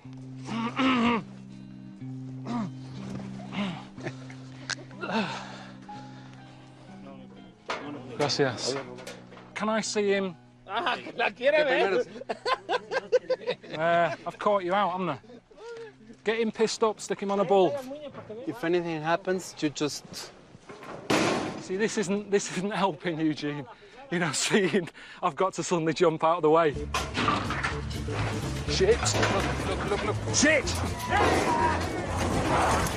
Hey, come on! I'm not coming out there. No, seriously, Jamie, I can't. There's no way. Look, pack it in. Keep it shut. See, what's that he's got? It's for handling the... Right, exactly. No. Fucking hell, wait. Hey! No. Just let me go home. Jesus Christ. Hey, no. Fucking hell. What was that? Stop winding me up now. Seriously, right? Enough's enough. Come on. You know, no chance. Carl, Get it. come back, man.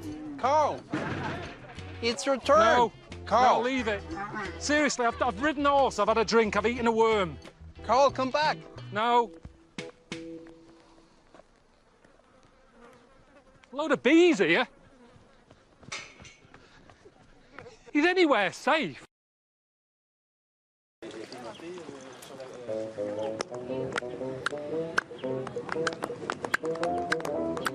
What's the clapping thing about? Yeah, it's just...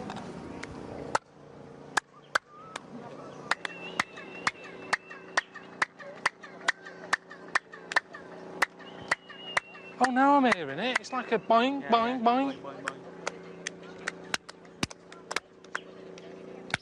Is that me doing that? Just fluke though, innit? That can't be. Whoever designed that didn't say to the builder, right, listen, I need some sort of structure, some sort of platform that we can cut heads off. We want the head to roll down, and then just at the bottom something where I clap and it sort of bounces back. That just wouldn't be on the to-do list.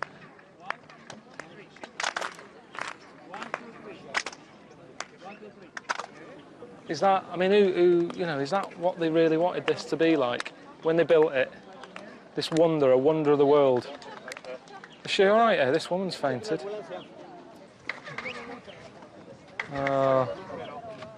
You see, though, look, everybody loves it. It gets a bigger crowd than the wonder now. Because people go, what's going on, Elsie?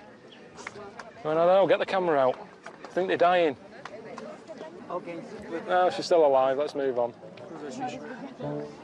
Yeah, ambulance now. I prefer to get out of here now. I feel like I've seen it. I've had a bit of a lesson with this. It's been all right. It's not been my favourite bit of Mexico, if I'm honest. More people flogging shit. I'm half tempted just to sort of fall over like that woman and get a lift home.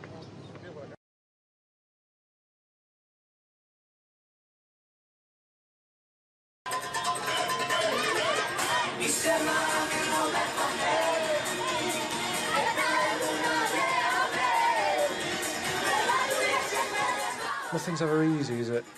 You know, Steve said he sorted me out with a lift to get back to the hotel. Well, that's nice of him.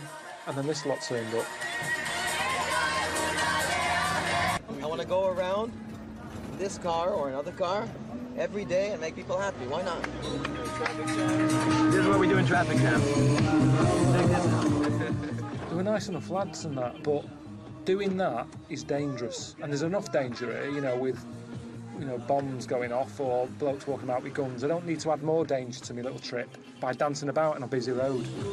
You know how many smiles we're gaining right now? We're saving lives right now. Somebody that was maybe depressed, he wanted to commit suicide, now he's smiling, now he doesn't want it. She's not smiling. Ask me a sticker from there. See a sticker? Yeah. Give me one, put it on the box. She's terrified. She's terrified. She's going, for God's sake. She went like that and locked the door. That's a public park. All right. The lights are changing. Lights, lights, lights, lights!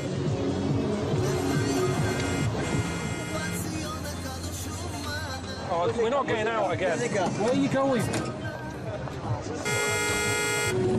And it took ages, didn't it? You know, I mean, I might as well have got on a bus. You know, at least a bus has less stops than they do. I mean, at every 100 yards they were getting out and having a dance. Good stuff, huh? Yeah, it's great. Come on with us, just for a bit, come on. A little bit. 2 minutes, 2 minutes. On a corner, come pick a dangerous spot. This is the most dangerous place.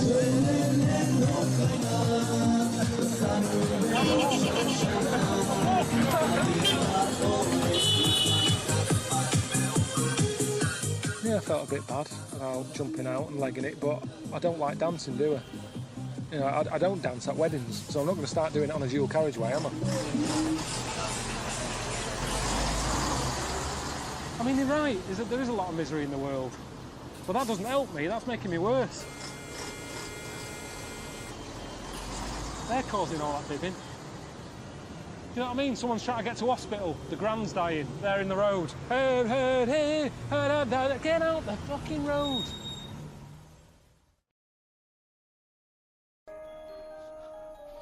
Right. Yeah. I can't even go in it. That's ridiculous. I mean, that's useless, isn't it? Who's put them there? I mean, look. But my point is, you're sat in there, and that's your view over there. If you look here, point proven. You're better off living in the hole, looking at the palace, than living in the palace looking at the hole, aren't you? So Ricky and Steve can say I'm a knob. I think that's my point proven, isn't it? But I wasn't just talking about buildings, I mean in life. Even being a good-looking person or an ugly one. In a way, you're better off being the ugly one and you get to look at nice things. You're looking at the nicer-looking people. Doesn't matter about being ugly, how often do you look at yourself anyway? Same thing. Be the ugly one, look at the nice one.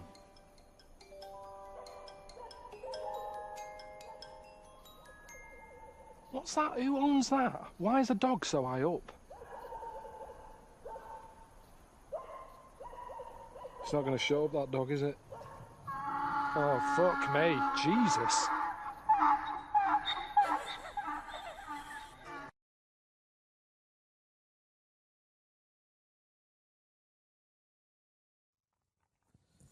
What's this in The Guardian?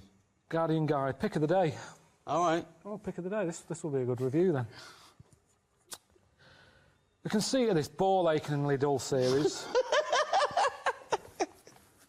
Have you ever, has your balls ever ached from watching a programme? Have you ever watched a programme and gone, don't know if I'm enjoying this, but my balls are aching, I hate it. This is the dullest thing. Oh, hang on. It doesn't, I don't know what that means. His balls are aching because the series is that dull. If TV that he doesn't like makes his balls ache, why don't you turn it off quicker? He must get a twinge and go, oh. There's certain things I've learned. Tell us, what have you learned? I learned that babies in China, a lot of them have square heads. Right, go on. Is this... Why? Can we look at this clip? He's a big lad. Has he got a square head? I can't tell. Yeah. But why do they have square heads? I asked some questions and the main answer seemed to be so they don't roll out the cot.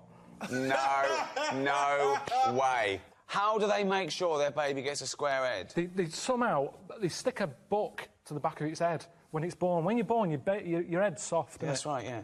Did your mum strap a dinner plate to your head when you were a kid? What yeah, what? A ladle.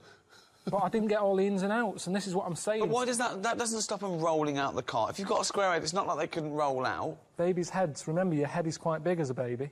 Right. The body's sort of like that, and its head, it's trying to roll, and it can't because it's like that. And it's attractive, apparently. What do you mean? Show me again. Do it again. The baby's in the cot, like that. And it would want to sort of... If it had a round head, it could just go like that. Yeah, so now do it with this ground. How is it stopping it? I don't understand. So because it's kind of going... You can't roll. What shape is a wheel?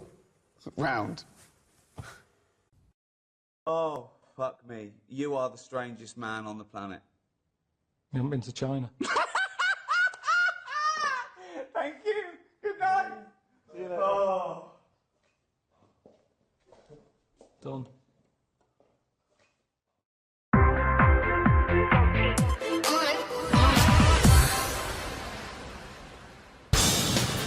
With Ricky Gervais, Stephen Merchant and Karl Pilkington in particular returning to our screens for the second series of An Idiot Abroad, we asked the guys whether fame has changed, Karl.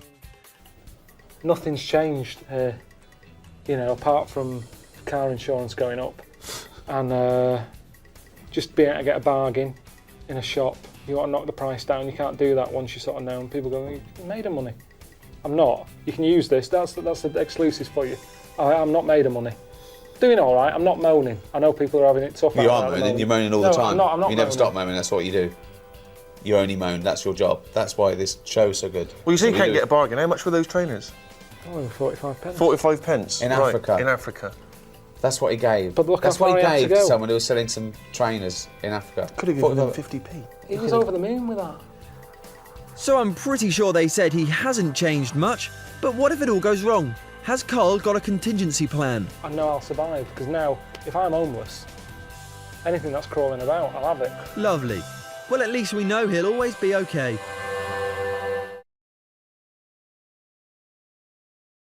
It was recently announced that the lifespan of the 3DS is coming to an end. You'll no longer be able to make purchases on the 3DS eShop by March of 2023, and the closeout's coming in waves starting in May. So I'm going to go ahead and make a video highlighting a checklist you might want to run through before the 3DS eShop closes, since you won't have it for long. This video is really going to be for those of you who like the 3DS and its library, maybe aren't into emulation, and want to be able to play games that may go unplayable in a legal format forever after 2023. We're going to start with some freebies you can get, and then move on to my recommendations for what to buy before the eShop closes forever. I am a hardcore collector, so this list is long. This list is basically anything I found of any gameplay value on the 3DS or Wii U eShops. This checklist is based off the North America 3DS eShop since I'm in America. Now don't panic buy or make rash decisions since you have some time left, and the list of actual exclusives to the eShop is limited. And another thing, do you have a My Nintendo account and a Nintendo Switch? Most non-DLC purchases on the eShop can get you gold points on your My Nintendo account to spend on the Switch eShop, but only if they're properly linked. I didn't realize my accounts were not all properly linked before I made the bulk of my purchases, so I definitely missed out on some big cash, but you can still earn some points to use towards Switch purchases. So I'm going to go in order of what I believe is important. Even if you don't have a huge budget for gaming, there are plenty of freebies you can get as long as you have a 3DS, a memory card, and an internet connection. One thing to note before I dive into the freebies that are being offered is that you will want to upgrade your memory with an SD or microSD card if you haven't already. The 3DS internal memory is piddling, and even the freebies will warrant more than a 16GB card if you want them all. While some sources give the official supported maximum as a 64GB card, you can actually use a 128GB card like I do, as long as you format it first. If you really want to experience the 3DS's digital library the intended way, or are a big game collector, I suggest investing in a decent sized card. One other thing to note is, while you can get SD cards to raise overall storage, DSiWare is limited to only being executable from your completely limited system memory. You can still back up the game's files to an SD card so you'll never lose them even when offline, but it basically boils down to only having a set number of DSi games playable at a given time without swapping them out in SD storage, thereby losing their save file. This really hurts RPGs and high-score based games, but there's not much you can do without homebrew or jailbreaking, and you can still technically play any DSi game at any given time, you'll just lose save data when you swap them back and forth between memories. I broke the list of freebies down into categories: single player, multiplayer, either, tools, trailers, and themes, and we're going to tackle single player games first. If you like Pokemon, you're in luck. There are 6 Pokemon freebies, and I'll start with my favorite, Pokemon Shuffle. While this one, Picross, and Rumble World are free to play with in-app purchases, they really are playable for free, which is what we're going to have to deal with once payments go offline. This is especially so for Pokemon Shuffle, which I've been playing since it came out many years ago. I can't remember ever spending money on it, and there are numerous guides to catching and training top-tier competitive teams floating around. I do say competitive in quotes since the competitions are for high scores, but you'll also want guides for the single-player content. Especially for puzzle lovers, I recommend this one. Despite being another puzzle game, Pokemon Picross is a different story. While both have their similar elements of waiting to play unless you pay, Picross is a little less exciting and has less overall content than Shuffle in my opinion.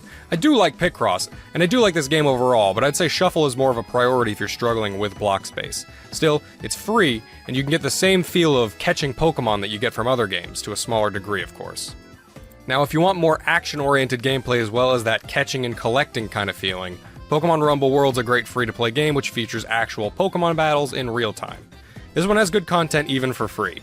Do be sure to check out Rumble U on the Wii U, which is exclusive to its eShop and uses these proto-amiibo figures. That brings us to the Pokemon Special Demos: Detective Pikachu, Omega Ruby and Alpha Sapphire, and Sun and Moon. I never played Detective Pikachu, but there is a special free demo version of it on the eShop that takes you through some of the basic gameplay you can expect in the game. Unlike other demos, the demos I'm listing here can be used infinitely with no restrictions like the non-special demos with limited times to use them. Maybe you only get a little content out of this detective demo, but you can always revisit it later, a special property among these 3DS demos. Likewise, there are two semi-legitimate Pokemon experiences in special demo form: the Omega Ruby Alpha Sapphire demo and the Sun and Moon demo, which similarly have you playing some small missions in their regions and enact real Pokemon battles. You can gain experience, and you can even send special Pokemon or other gifts to the full game version. Nothing spectacular of course, but an unlimited use demo that lets you experience Pokemon and can interact with their full counterparts is worth downloading if you can stomach their high storage usage. That's it for the Pokemon content among the freebies, but they're all worth trying out, at least since they won't be obtainable after March 2023 if you haven't downloaded them once before. I'll briefly go into the other single-player special demos now. The Puzzle Dragons plus Mario Bros. Demo version is another puzzler with some RPG elements. I never bought the full game, but this one is more free and limited use puzzle gameplay for those wanting a free way to spend their time. If you liked the RPG entries listed so far, then you should try the Bravely Second demo and the Monster Hunter Stories demo for a good amount of content in a fantasy RPG setting. I believe the Monster Hunter demo can transfer progress over to the full version as well in case you get hooked. WarioWare is especially fun for small bites of time, which makes the WarioWare Gold special demo entertaining for much longer. That's it for the single-player demos, but there's more single-player free content in the next few apps. Now we're going to talk about Stretchmo and Rusty's Real Deal Baseball. Both of these games have one thing in common, which is that they come with a little playable demo, again unlimited use, but encourage purchasing gameplay packs in different ways. For Stretchmo, you can purchase a few different worlds, each with puzzles to overcome. Stretchmo and the rest of the games in the series are all entertaining and adorable puzzlers, so I paid for all the worlds. If you don't get hooked on the free demo it offers, then maybe delete it to make some space. Similarly, Rusty offers a baseball demo, but you can buy other baseball-oriented games and even get items while playing to try and haggle with them on real money prices. The baseball demo's cute for a moment, but if you like the gameplay, definitely buy Cage Match for challenging hits, Volley Bats for local multiplayer action on a single DS, and Batmaster for crafting custom bats to use in the other games. One of the best things you can download for free is the Nintendo Badge Arcade. I swear this thing is rigged, but it still offers free plays every day to try and obtain special decorations you can use on your home screen, making a house a home. You can definitely obtain most badges with the free plays it gives you, as long as you have more skill than I seem to. Regardless, the ability to decorate your 3DS home screen for free is a must-have, even if this monster takes up so much space, even more than it says up front, kinda like hidden fees when you're buying a car. Another must-have in my opinion is the RPG Maker player. If you have RPG Maker FES, you can make your own RPG games for the 3DS and upload them online. But who cares, since you can download this for free and play all those uploaded games. Are they all good? No. But there are some good ones, and you can filter by rating and popularity, and get some free RPGs to spend way more time on than the aforementioned demos. If you enjoy RPGs, or even visual novels and puzzle adventures, you gotta get this one and stockpile up to 16 free games. Now if you have a new Nintendo 3DS XL, you can use Amiibo, or you can use this adapter if you have a different model. If you can use Amiibo and own at least one Amiibo, then you should download Mini Mario and Friends Amiibo Challenge, another puzzler in the Mario vs. Donkey Kong series that uses Amiibos to unlock levels. If you scan compatible Amiibos, you can get great content out of this one. This one's also available on Wii U, so if you want to save space on your 3DS, you can just get it on Wii U instead. And if all that appeals to you, then also check out Amiibo Tap on the Wii U as well for similar content. Lastly on the strictly single-player list is Miitopia Casting Call, which is less of a game and more of a little interactive comedy demo. Funny and worth having if you have oodles of space on your card, but definitely not a priority for regular gamers. Alright, now for those of you who care about multiplayer or may own multiple 3DSs, these games are focused on multiplayer and use local multiplayer so they can be used indefinitely and offline.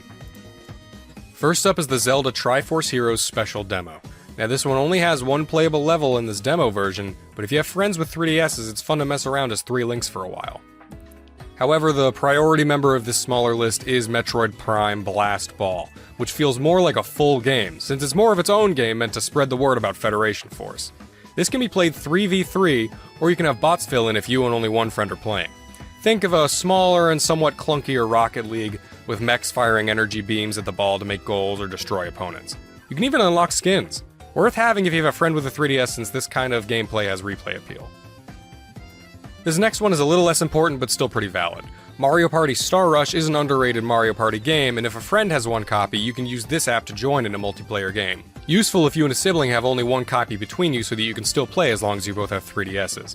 It also comes with one minigame you can play right out the gate for practice, and you can actually level up your profile and transfer that save data over if you do get the full game. Now for the list I call Either, which contains games I felt could be played alone or with friends in meaningful ways. I'll start with Monster Hunter 4 and Monster Hunter Generations, which have a few levels each you can adventure and fight monsters in, either alone or with friends. They each have much more content than the Zelda experience, since that was focused on a limited-time online service and supports 4 players instead of just 3. Another free-to-play game with in-app purchases is Team Kirby Clash Deluxe, which has fighting gameplay from the Kirby Clash title mixed with some light RPG elements, and multiplayer mode for cooperative missions. Nothing crazy when compared to a lot of other MMOs, but it has single-player gameplay and cooperative gameplay with gear to collect and challenging bosses to take on. Lots of content here if you're willing. If space isn't an issue, then you should also try the Kirby Battle Royale special demo. After playing a short story demo, you can play a few single-player and multiplayer challenges each day, and even unlock a new game type and new ability, and then send points to the full version if you get it. Then there are 2 games which use the Rusty and Stretch Mode model. Ironfall Invasion offers a free demo mode which has a single-player mission and a limited multiplayer mode. You can buy the unlocked content for $20, but I say don't bother. The single-player mission isn't anything to shake a stick at, but if you and friends want an over-the-shoulder shooter for local multiplayer, you can have 6 players duke it out with the machine guns and grenade launchers. If you have a new Nintendo 3DS XL, you can even use the C-Stick for a pseudo-dual-stick experience. Definitely worth downloading if you know some people who like Gears of War Lite on 3DS. Similarly, Steel Diver Sub Wars, the sequel to Steel Diver, has a similar premise, where you have shooting-based gameplay that can be played with local multiplayer groups. You can purchase the unlocked content for only $10 and even buy some extra submarines from a separate shop if you just want some extra content. But even just for free, you get 2 single-player missions and a great time in multiplayer. I put 2 more apps on this list as Either, but they're less games and more of a replacement for PictoChat on the old DS system. SwapNote and SwapDoodle are these drawing applications that can be used to exchange notes with others, or at least SwapNote used to be. Now it just saved any notes you had from before the service went down in favor of SwapDoodle. You can still use it like a drawing tool and save your notes though, so I kept it.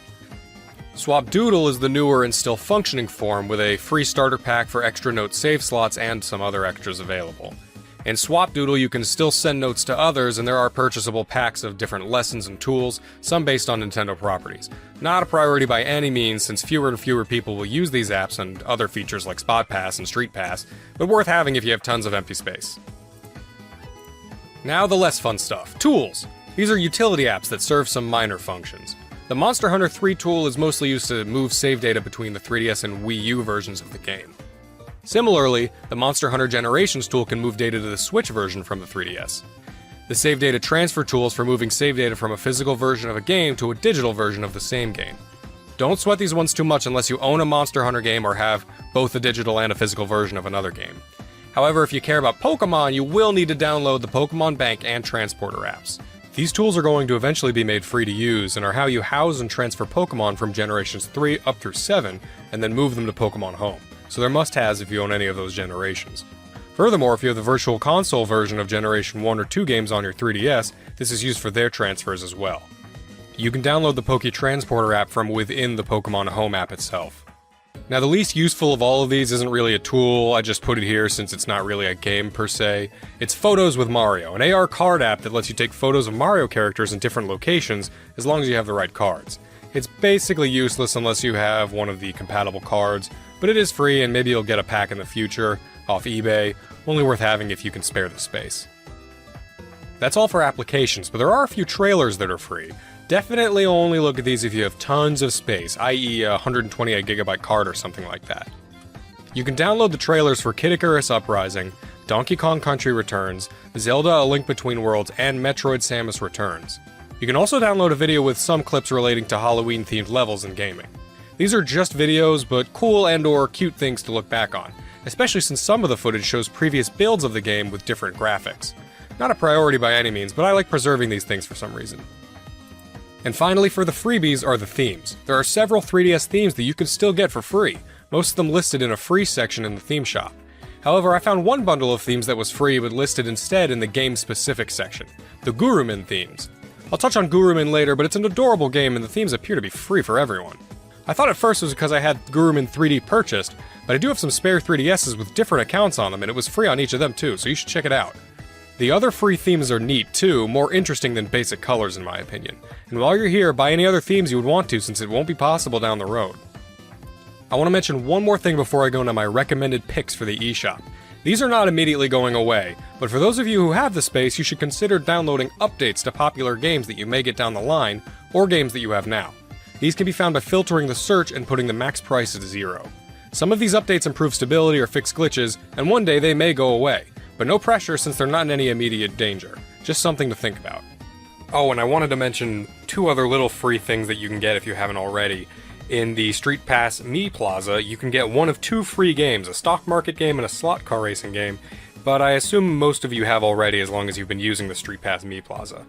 And another freebie you can get as long as you have a My Nintendo account, Flipnote Studio 3D, which is a successor to the Flipnote Studio on DSi.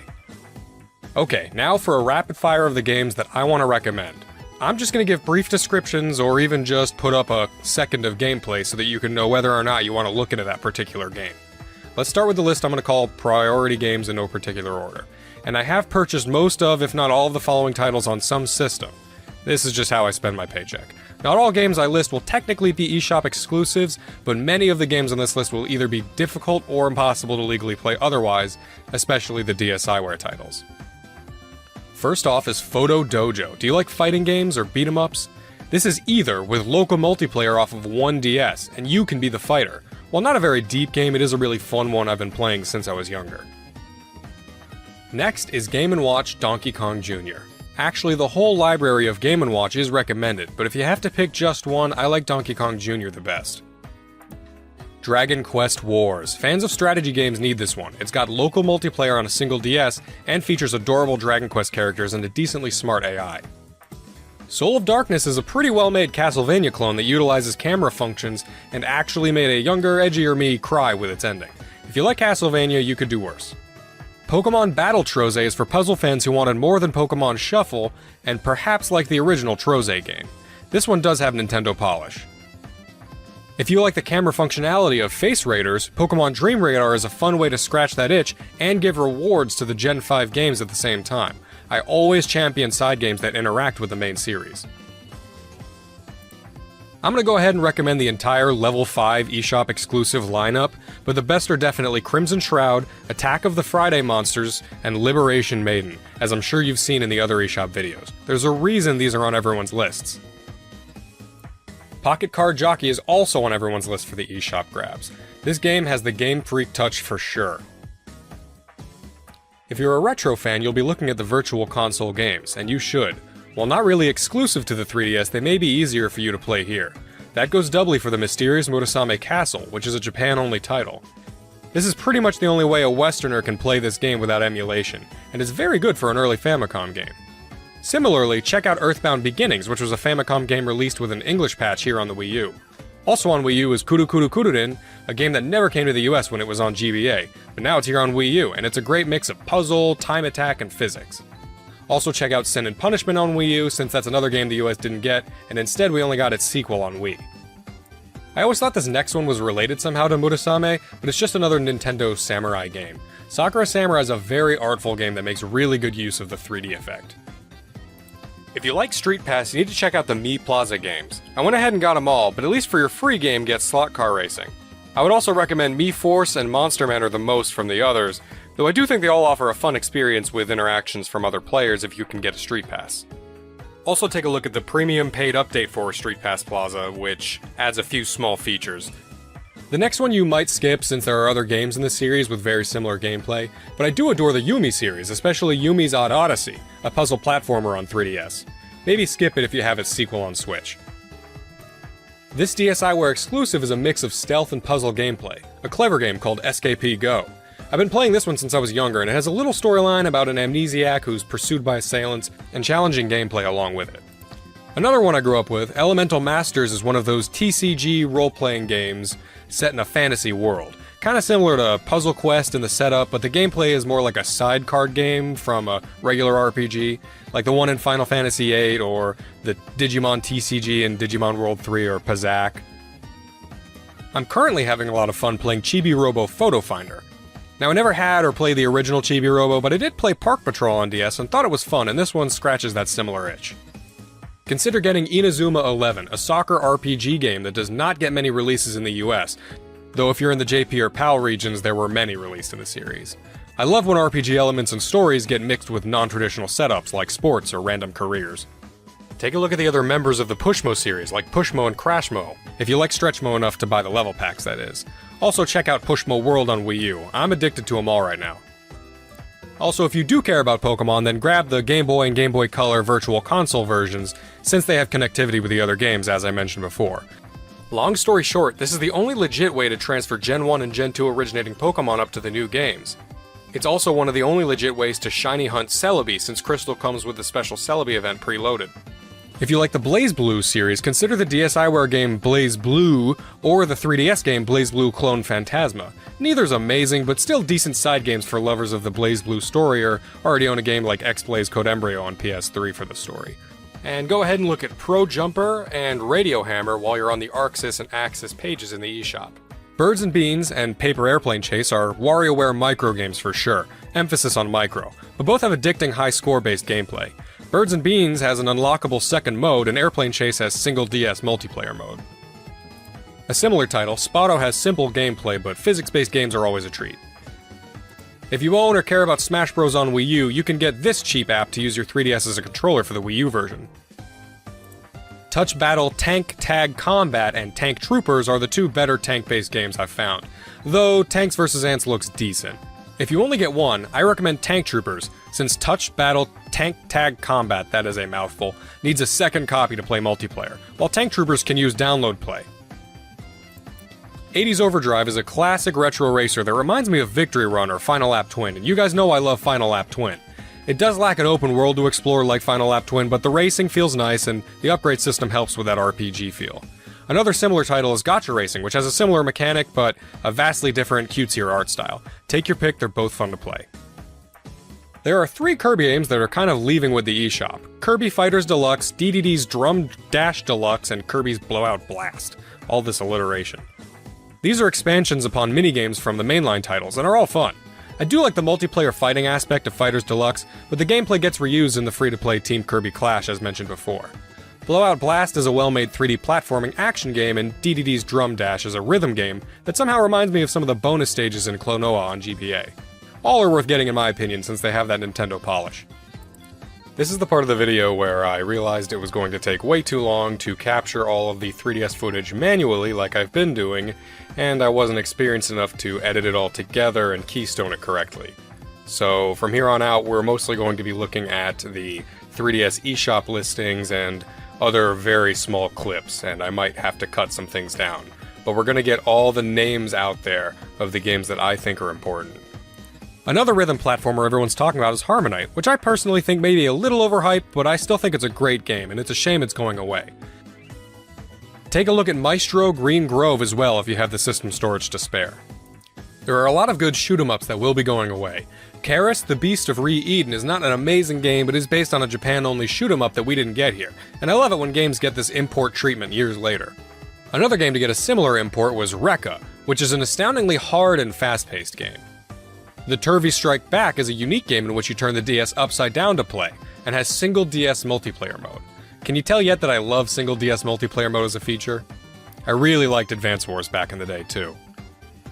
Galaxy Saver is another well-made shoot-'em-up which does have local wireless play, though 2 copies are needed. Still, single player is worth its price tag. Nano Assault DX is another one I've had for a while and gives a unique spin on the genre and has good 3DS effects, for those who actually care. Also check out the litany of shoot-'em-ups under the GG label. Search for the publisher Good Vision Corporation, as most are well-made. They're pretty cheap, though they lack all the extras, modes, and pizzazz of some other titles. Still, cheap and fun for most games under this label, and they're not just shoot-'em-ups. Also take a look at Kokuga, Chain Blaster, and Steel Empire. And while not really a shoot-'em-up, Affordable Space Adventures on the Wii U is a great game with co-op gameplay, flying a ship around dangerous space. Though you can get this next action-adventure title on other systems like the PSP, the 3DS version of Gurumin 3D does have a unique feature in the 3D visuals, something which can be said of any game ported here, but Gurumin is also a terrific and cheap game which often goes on sale. Fans of puzzle and adventure visual novels should try out the Parascientific Escape series and Cold Case Investigations Distant Memories. I loved 999 on DS, and these help scratch that itch when I'm on the go. For golf lovers, especially those who like golf games with mild RPG elements like I do, look at Fun Fun Mini Golf Touch, as it's cheap and has plenty of unlockable options and upgrades. Also look at Let's Golf 3D and True Swing Golf Express for similar features. Here's an odd one, I don't know how to classify this. Alien on the Run is kind of an action game that has a weird but comical premise with fun gameplay and a pretty cheap cost.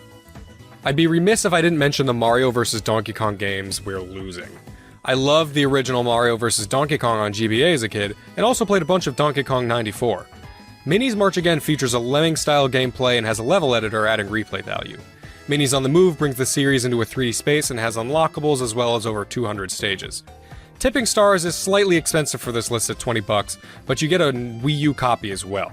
The aforementioned Amiibo challenge is part of this series, but like I said, it's free as long as you have an Amiibo that works with it already. One thing to note about Tipping Stars is, unless they patch it before the shop goes down, you can't actually unlock everything in the game. There was an unlock feature in there based on the Miiverse, which is now offline, so you have to pick what you buy in the shop. Kinda sucks, but maybe they'll fix it. Either way, it's still worth grabbing for the single-player content. Now, if you're a fan of puzzle games and Dr. Mario, take a look at Dr. Mario Express for a cheap way to play the original game, or snag Dr. Mario Miracle Cure for extra gameplay modes.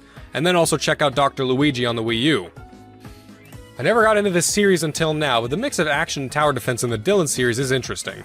The third game is quite expensive at $40, but is probably the best of the 3. Still, they're all good and gonna be gone forever until further notice. Die-hard fans of the WarioWare series should get WarioWare Snapped. This one uses the camera as its sole control scheme, like the Kinect, to mix results. Even though it's short and maybe a tad off kilter, it's truly got the spirit of WarioWare, and like the other titles, even messing up on it's funny. Similarly, Face Pilot is like Pilot Wings, but with your face as the controls, and probably controls better than the Kinect. Alright, so now I'm going to go into a long list of RPGs. Action RPGs, traditional JRPGs, and everything in between, since there are so many on the eShop, and I just can't stop buying them for some reason. Many of these go on sale frequently, and I'm a sucker for RPGs and would recommend any of these really. Naturally, you're liable to pick one or two from the list, and you can't go wrong. Okay.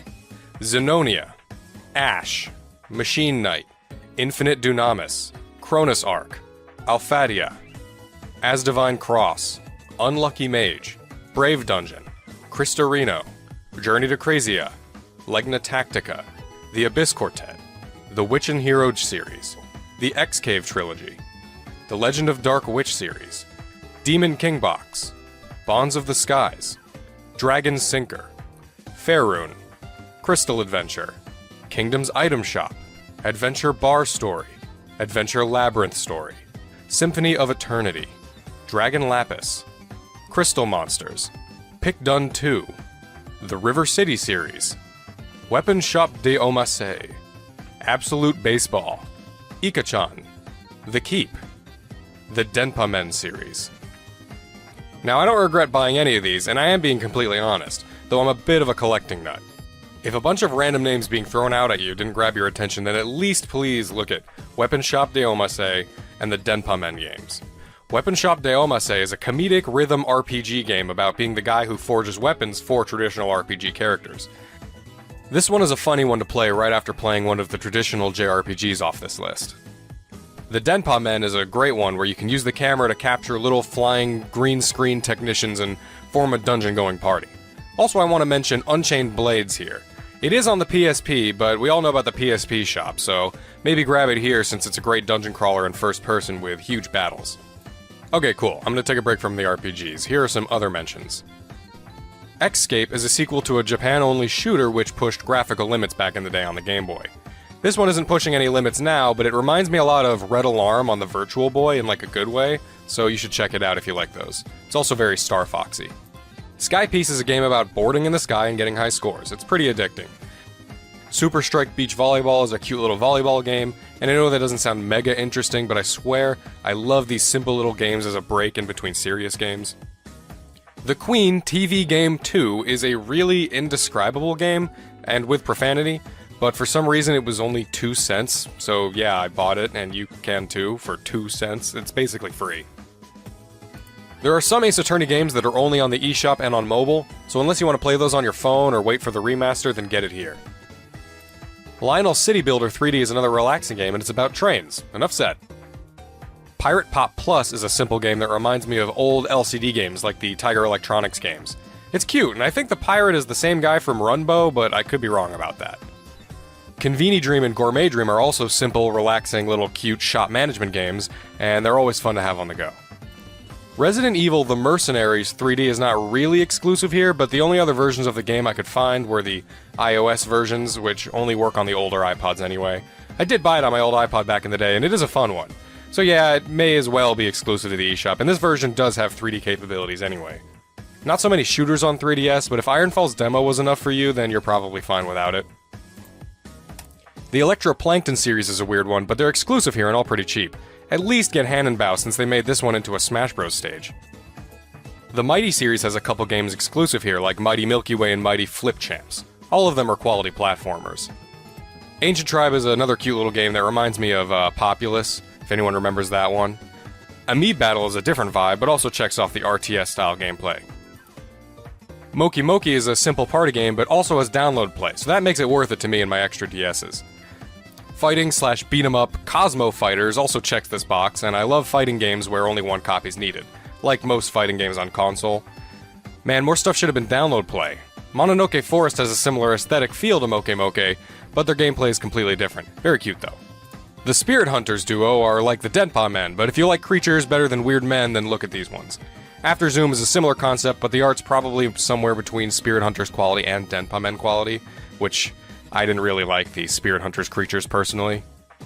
Animal Puzzle Adventure actually got my attention for having a unique puzzle style. Another great puzzler is Banana Bliss Jungle Puzzles, which has you competing with your previous times and looking for hidden bonuses while trying to math out some platforming puzzles.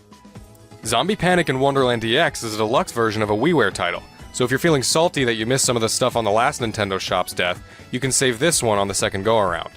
A comical shooter that reminds me of Wild Guns and has good music. Another zombie game I like is Undead Storm Nightmare, which is a top-down shooter with download co-op. I love these kinds of games now more than ever. You should also check out Zombie Incident, and while you're on the Colavier publisher page, look at Words Up Academy, Monster Combined Tower Defense, Comic Workshop 2, and their aquarium games Deep Sea Creatures and My Aquarium 7 Oceans. This publisher has a lot of cute games, which I'm kind of a sucker for. Puzzle Labyrinth is a great first-person puzzler. Dot Eater's another first-person style game, but instead of puzzles, you basically become a first-person, time-traveling Pac-Man. Other puzzlers I want to mention are Snapdots, Spin 6, Number Battle, Trajectile, Quetzal's Corridors, and Lincoln Launch. The Virtual Console version of Super Mario Bros. Advance 4 Super Mario Bros. 3 contains the e-reader DLC that never got released here otherwise, so if you like Mario, you should check it out. You may also want to check out Pokédex 3D Pro if you're a die-hard Pokemon fan, though it's a little pricey for what it is. It does have some quiz games to check your knowledge. And to wrap it up, here's a rapid fire of some smaller titles I still want people to check out before they fade into the past and obscurity. A Kappa's Trail, Luxley, Clash of Elementalists, Rhythm Heaven Megamix, Groove Heaven, The Usagi Duo, The Lost Town Duo, Sadame, Castle of Magic, Aero Porter, Starship Damray, Gata Protectors, Defense of the Middle Kingdom, Dairojo Samurai Defense, Chronos Twins, Petit Novel Harvest December, Swords and Darkness, Grinsia, Creeping Terror, the Silver Falls games, which are apparently getting new releases soon, Fragrance Story, in case you didn't get a physical copy recently, Hazumi, Butterfly, Inchworm Animation 2, Amita's Path, Space Lift Danger Panic, Color Zen and Color Zen Kids, BitBoy Arcade and Puzzle Box Setup, Dress to Play Magic Bubbles, Escape Vector, Fluidity Spin Cycle, Crazy Construction, Cube Tactics, Pyramids, Ambition of the Slimes, Drancia Saga, Alchemic Dungeons, Jet Rocket 2, Siesta Fiesta, Bomb Monkey, Tokyo Crash Mobs, Art of Balance Touch, Gangstar 2, Flipper 2, Zoo Frenzy, Candle Root, Wizard Defenders, Flip the Core, Flametail, Metal Torrent, Penguin Patrol, Aura Climber, Smile Basic, Kersploosh, and Castle Conqueror Heroes. And that was the end of the list of specific titles. Whew! You should also check out specific publishers that you care about and see if anything strikes your fancy. Also check out the Virtual Consoles and 3D Classics, as well as the GG series for short, cheap arcade action. And finally, check for DLC. If you care about any DLC, such as the Fire Emblem DLC, get it while you can. I'll list some of the popular games that have DLC that you can buy. Fire Emblem Awakening, Fire Emblem Fates, that's the kicker right there unless you have the expensive special edition, and Fire Emblem Echoes. Senran Kagura 2, it has an extra playable character you can buy. The Monster Hunter games, they all have free little updates and extras. Persona Q, Super Smash Bros, get all the characters. Theatrhythm, you can get some songs that you really should have gotten with the base game for the same price as an actual iTunes song. The Shin Megami Tensei games, Bravely Default, Mario Golf World Tour, Fantasy Life, the Harvest Moon series, the Etrian Odyssey series, Culdcept Revolt, RPG Maker FES, you can get some extra resources to build with, Hyrule Warriors Legends, and 7th Dragon 3 Code VFD. Alright, awesome. That's my huge, way too long checklist for the eShop before it closes. I know it was a long video, but you have to be thorough and complete when something like the finality of a closing bank of games happens. Thanks for watching, and I hope something on this litany of things educated you or helped inform you on what you want to get before it closes.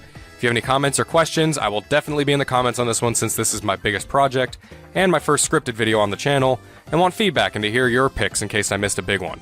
I'd be excited to hear about another one I can get before it's gone, so please share. Also, I want to mention that a lot of these games do go on sale, so maybe stock up on your credit and then wait until the last possible moment and grab anything that's on sale. Alright, thanks for watching.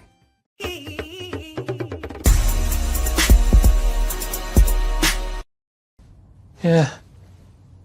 I'm alright, yeah. What have you been doing today? Just hanging around. You look nervous. You look uneasy. Oh, I am a bit, yeah. It's not normal, is it? What? What isn't? You're asking me how my day is, and a room full of people who I don't know. Yeah? Well, you're going to get to know them. You're going to get to know them really well. What, everywhere I go, these lot are coming, are they? Yeah. Well, they've got to film it.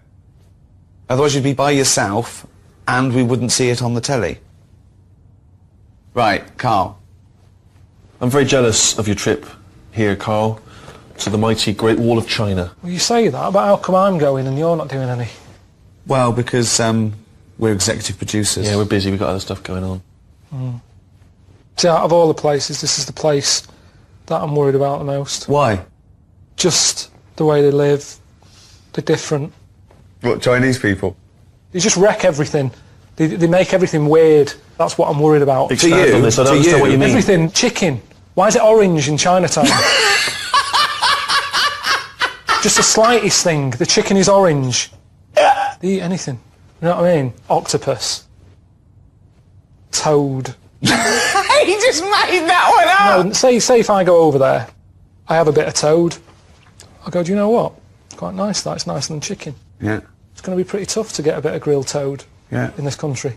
It could make me sort of wish for stuff that I can no longer get hold of. Have you been listening to what he's been saying there? Yeah. That he's scared to go to China in case he gets a taste for toad. And then comes back and he can't get toad. So I just wanted to check that you heard that. Yeah.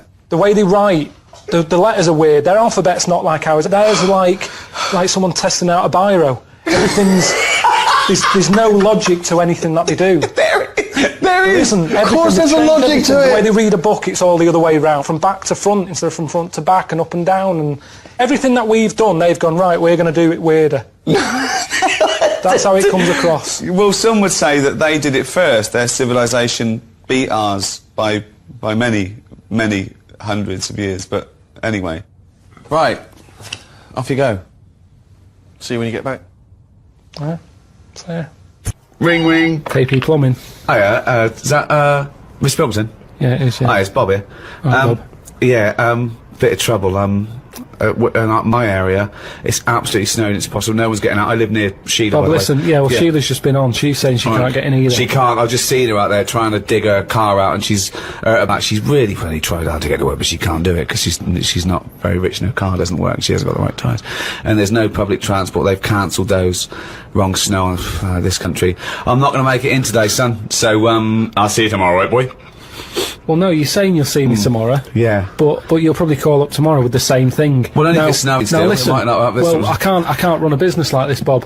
Yeah, it's not my fault, is it really? So go round to Sheila's and like slag me off if you want. But I tell you what, you're not coming back here. Fuck off.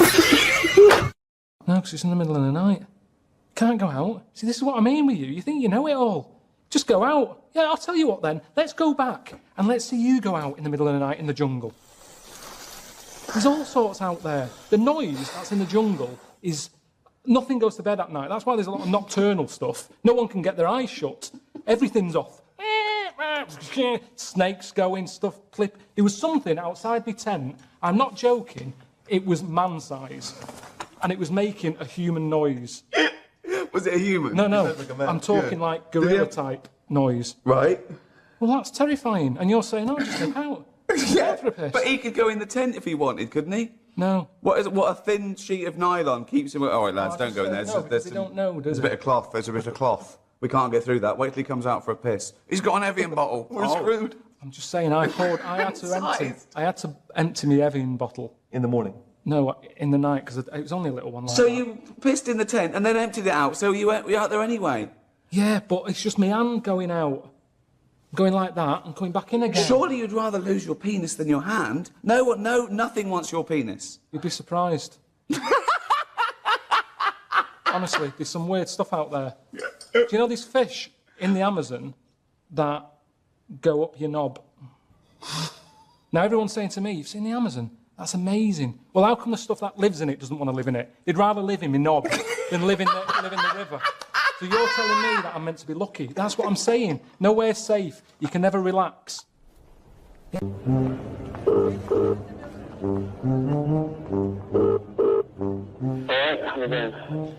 Yeah, I'm just none the wiser as to what I was meant to get out of today with Warwick. Why have they got in these to start with? They feel heavy. What do you mean? I went into the camping shop and he said, oh, carry this bag for me. Get me that off that shelf, won't you? Well, he just kept giving me signs that... Walking around for hours. He won't be able to do stuff himself. I said to him, I don't want you being a hindrance to me. Yeah, but I don't want to be lugging your stuff about. I'm looking after my own stuff. Well, exactly. So why have you sorted him out for me? It's a bit long, isn't it? He put wellies on He had to tuck his bollocks in. There's nothing that's a standard fit that fits him, which means he's going to be saying, oh, me wellies are chafing. Not his ankles, his fucking ball sack. So I don't know. And I told him, if he goes down for whatever reason and he needs me help, I've got to drag him. Now, what I did was... Carl, you're talking about it like you're in Vietnam. He's not going to go down, is he? I asked him to get in a rucksack in case he did go down, and he wasn't happy about that. I don't think I'll ever feel the need to get in the backpack. Honestly? Honestly. I don't know why he's not happy. I'm the one carrying him. I'm not getting in the backpack. Not getting in the backpack. Not getting in the backpack. It's not funny, really, if we're in the middle of nowhere... Yeah. And we have to... You know, he's talking about seeing orangutans. Now, I don't know how they act around someone of his size.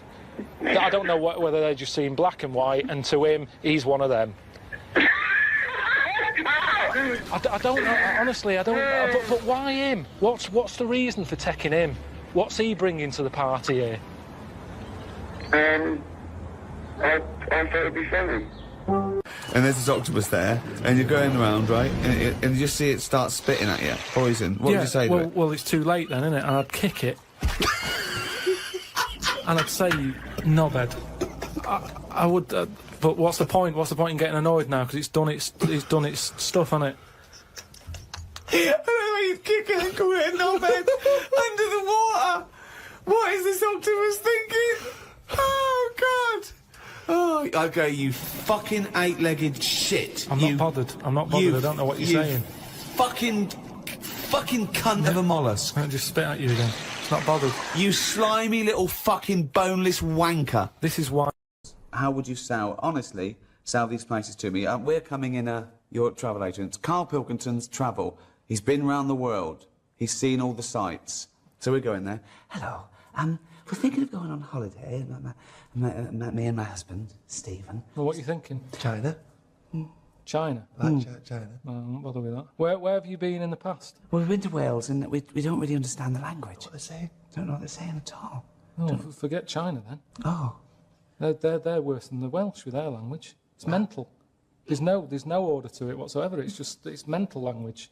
It's like aliens. So you don't want to go there. Have you thought of anywhere else? Hang on, you're supposed to be selling us a holiday to China. No, I'm not selling you. I've just got to sell you a holiday. So I'd say you don't want to go there. Okay. How old are you? Oh, well, I'm 72. Right, well, you don't... 23.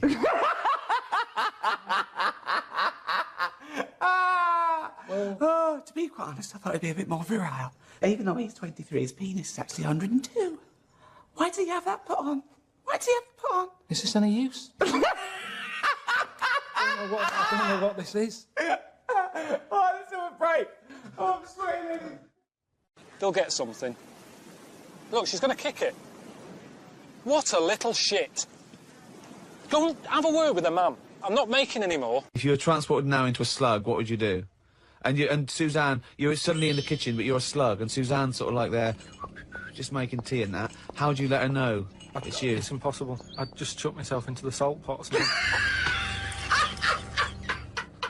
No, because what do you do? I'd hate that. That would be horrible, that.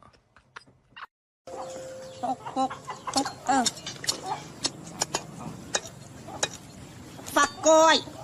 Hey? Fuck boy. Fuck. The fuck is... Fuck. Fuck is chop. Chop. Dumb. Dumb fuck. Hang on a minute. This is a joke. That is a joke. Dumb fuck. Okay. Smaller now. We'll just talk about how good, what an interesting read it is, how fascinating it is. You see, it's weird. There's a picture here of you. How old are you there? I was 11. Hang on a minute. Who put you in goal?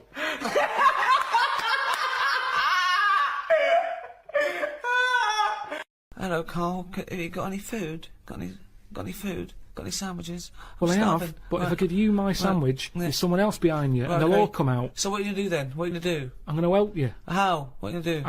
I'm going to make you think about how to make food. Oh, okay, right. Have you ever grown anything before? No. Right, well, here's some seeds for potatoes. Oh, thanks, Carl. See you later. Do I just put them in the ground, yeah? Put them in the ground and water them. Oh, there's no water, you dopey cunt. There is some No, water. there's no water, you dopey cunt. That's why we're starving, you dopey cunt. Right, well, at that point, that's where I go, well, this is a lost cause here. Right. There's no point. Can I have your sandwich after all? No, or you're what? not having it. You're right, not having it so now. not only can I have a sandwich, you give me seeds with no water, you useless, bald-headed fucking twonk. Right, but there's got to be another way round this. Go on, then. Either move. Right. Because every year they're going to be queuing up saying, I'm hungry, give me a sandwich. No, you're not having another sandwich. Once again, it's an utterly ill-informed discussion.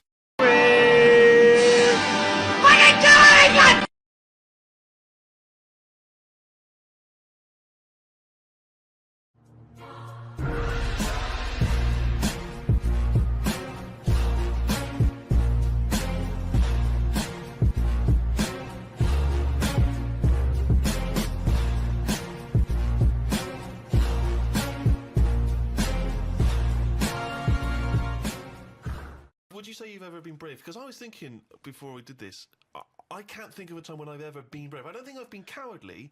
I've just never been in a situation where I needed to be brave, particularly. I've always managed to avoid fights, conflicts. Yeah. See, when I was in Salford, I'd nipped to Greggs to get a pasty. I heard some bells going off. I came out, just thought, I don't know what that is. Went over to the car, sort of thinking, I can't wait to have this pasty when I get home. Cup of tea, nice cup of tea, maybe a bit of bread. I love the fact that his head was just filled with food, because he was buying food and thinking food. When he's eating, I'm thinking, I'm eating food. Just one big globular mess of food cells in his head for the duration of the food experience. I can remember that food thought going on now, and it was probably like 15 years ago. But I remember how happy I was. I'm out at the Greggs, I've got what I want, I'm on my way home, this pie's hot, it's going to be hot when I get home, it's going to be a nice cup of tea, bread. These are the things you save, and yet you forget really important facts. Yeah, he doesn't know why wars are happening, but he does remember this. Yeah, but listen, this is why I remember it. Like I said, you forgot the bit that I said. A bell going off. I don't know what's going on there. I'm walking over the road, put the key in the car, I turn round, bloke comes running out the post office, obviously the bell's gone off, he's got a big shotgun, balaclava on, and he stops and looks at me. He's there with a big gun in his hand, and he's looking at me, and I wasn't scared. I just was thinking, does he want me pie? I remember thinking, if he said I want that, I'd have to give it up. So a man with a gun. I told Suzanne, she said no, he was probably thinking about nicking your car. He's got. What, his he key. didn't have a car ready? He came, No, he had he the legged it. balaclava, the gun, and he goes, fuck me, I forgot the car. In the end, he sort of ran off down the back alley. I love the fact that he looked over at you for a split second and you thought he might be interested in your Was pie. there other people around? Were you sure this happened and you weren't reading a comic book? No, it happened. And so he looked you in the face. He saw through you. his balaclava, he made eye contact, I looked at him, everything sort of stopped for a minute, and then he just sort of legged it off down the back alley. And what did you say to the police when you obviously went? I didn't. I just went. Well, you were a witness to the crime. Have me pie. Like I said, it was warm. It's not going to stay warm forever, is it? But when it was on Crime Watch a few weeks later, No, it wasn't. That's what was weird. I said to Suzanne, let's watch like Granada Reports tonight, see if I'm on the telly or anything. Nothing. Didn't even get reported. Why would you be on the telly if you just ran away? Just didn't say CCTV or something like that. If I was involved in it, they went, this happened today in Salford, outside Greggs. Are you this man with the pie? I wanted to make sure I was well out of this one. Because Suzanne sort of said, should you get involved? But you shouldn't get involved, because then I'm at risk, aren't I? Nobody was killed. Well, there you are. We're back to bravery again, aren't we? Yeah, it is bravery. Go on, then. Right, come on now. Oh, chimpanzee that! Monkey news, earlier than usual. I'll have to save this link now. Monkey news. We've done a lot of stuff, right, on monkeys. And most of it has been... Is bollocks. No, has been like happy stories.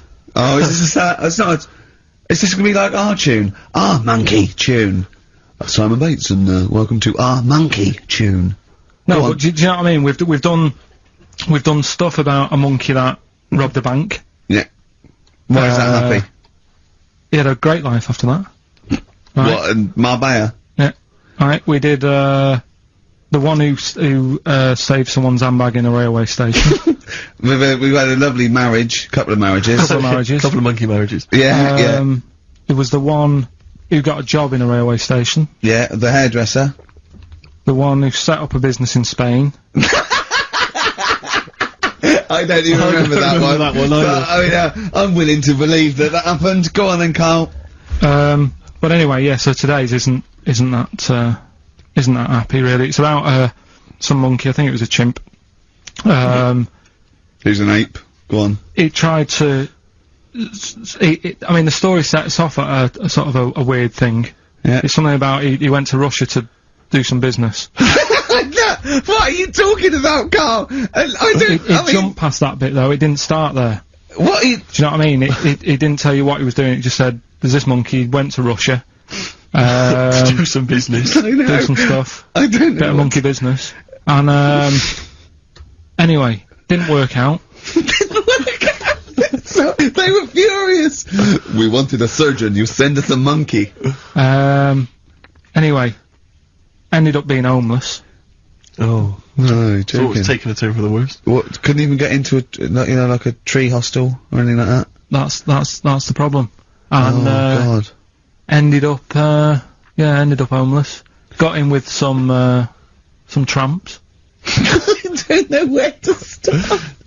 Come on. Yeah, so he's knocking about with some tramps and stuff. You know, sharing drink and what have you around a little fire.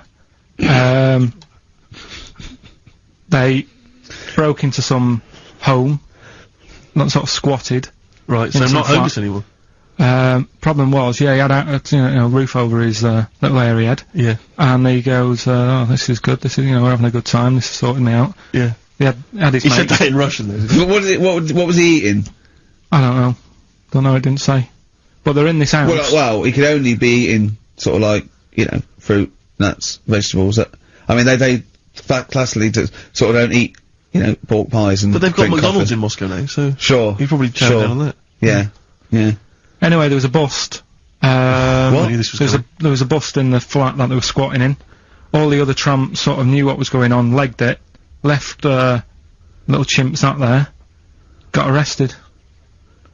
And they thought it was a real fella at first. They were like, get him, he's obviously just a scruffy bloke who hasn't had a shave and stuff. Yeah.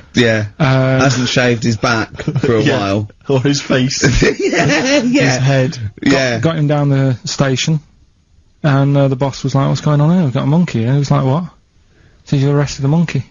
Well, so the arresting officers hadn't noticed all the way to the station that he kept slipping out of the handcuffs and was going for the entire journey. They didn't notice till they got there.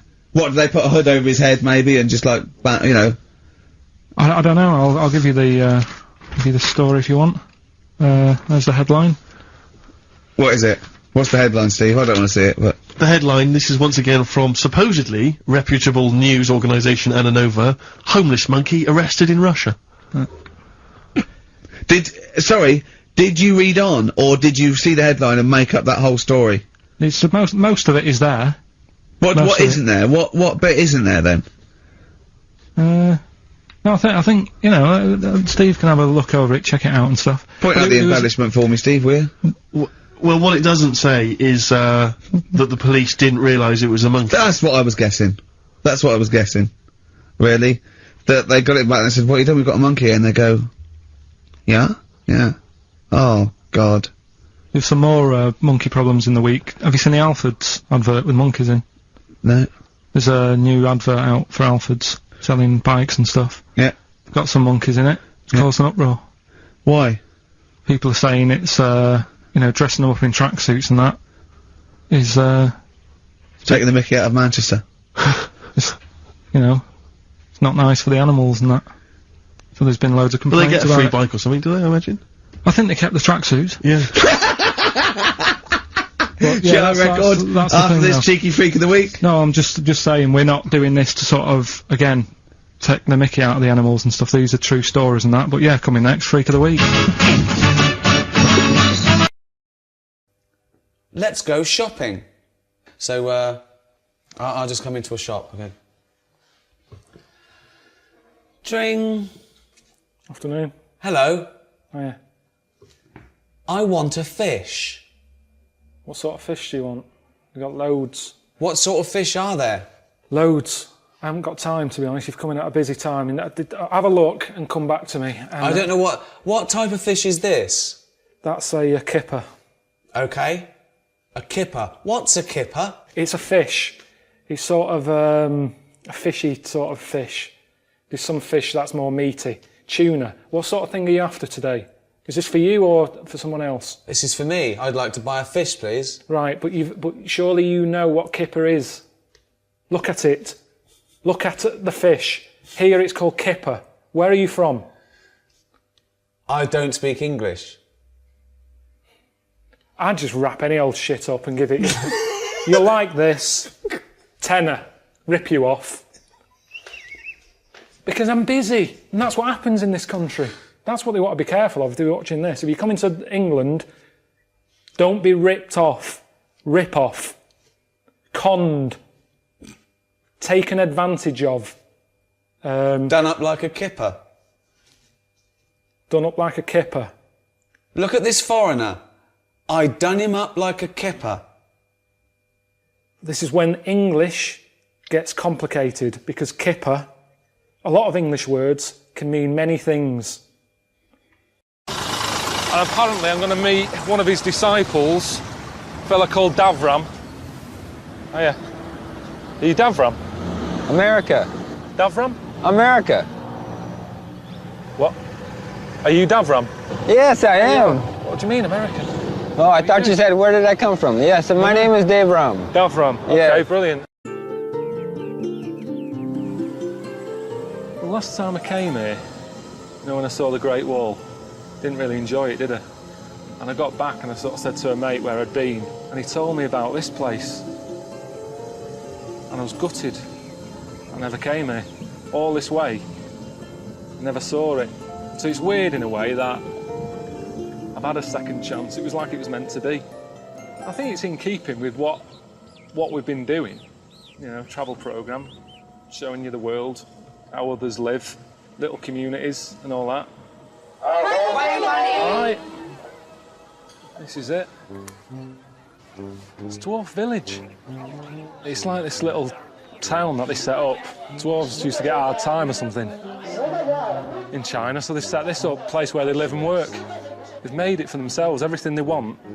It's made for being a dwarf. It's ideal. Well, they're all happy. Yeah.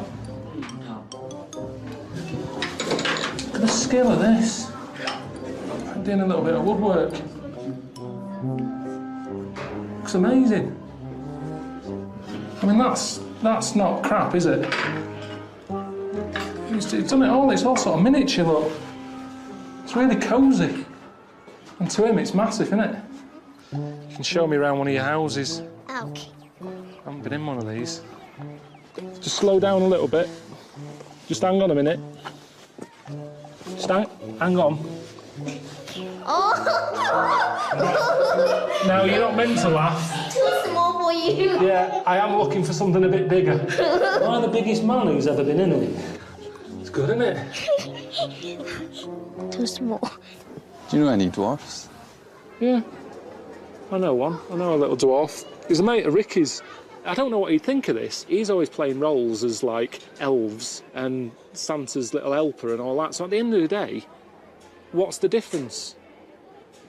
At least here, they work every day. 2 p.m, showing 7 days a week. Dwarfs at home. They're busy at Christmas. What else are they doing for the rest of the year? There he is. Sat on a shelf. His name's Warwick. Any film with a dwarf in it, he's it.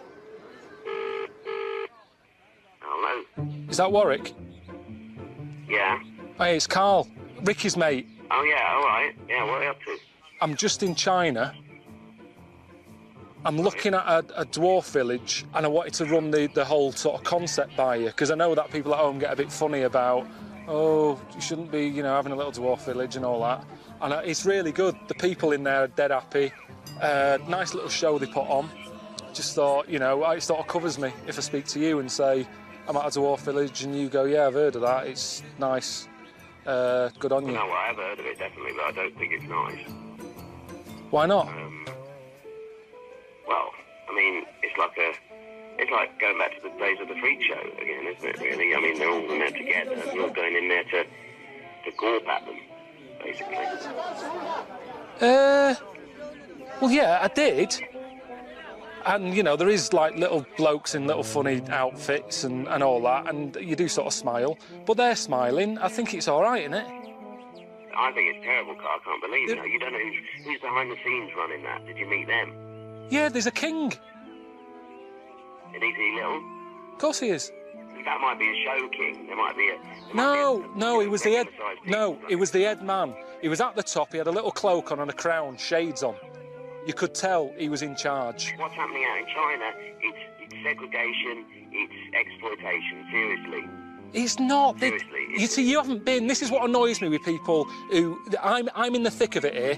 I'm stood by their houses. They're all happy. There's a woman who I met who's a little dwarf. She's only been here 4 months. She's already got her own mushroom to live in. Now, you tell me that's wrong. I'm just a bit disappointed in you, to be honest. Hang on a minute. You're being all on your high horse and that. The picture that I shown of you on the telly so people knew you were sat on a shelf. Yeah, well, it doesn't change my opinion, to be honest. I was doing something that was important, what I was doing there, anyway. So, if all your work dries up, they're not making another Star Wars, you can't dress up as a little monkey, you've got no money coming in, you wouldn't think about coming here then? Definitely not. Next time...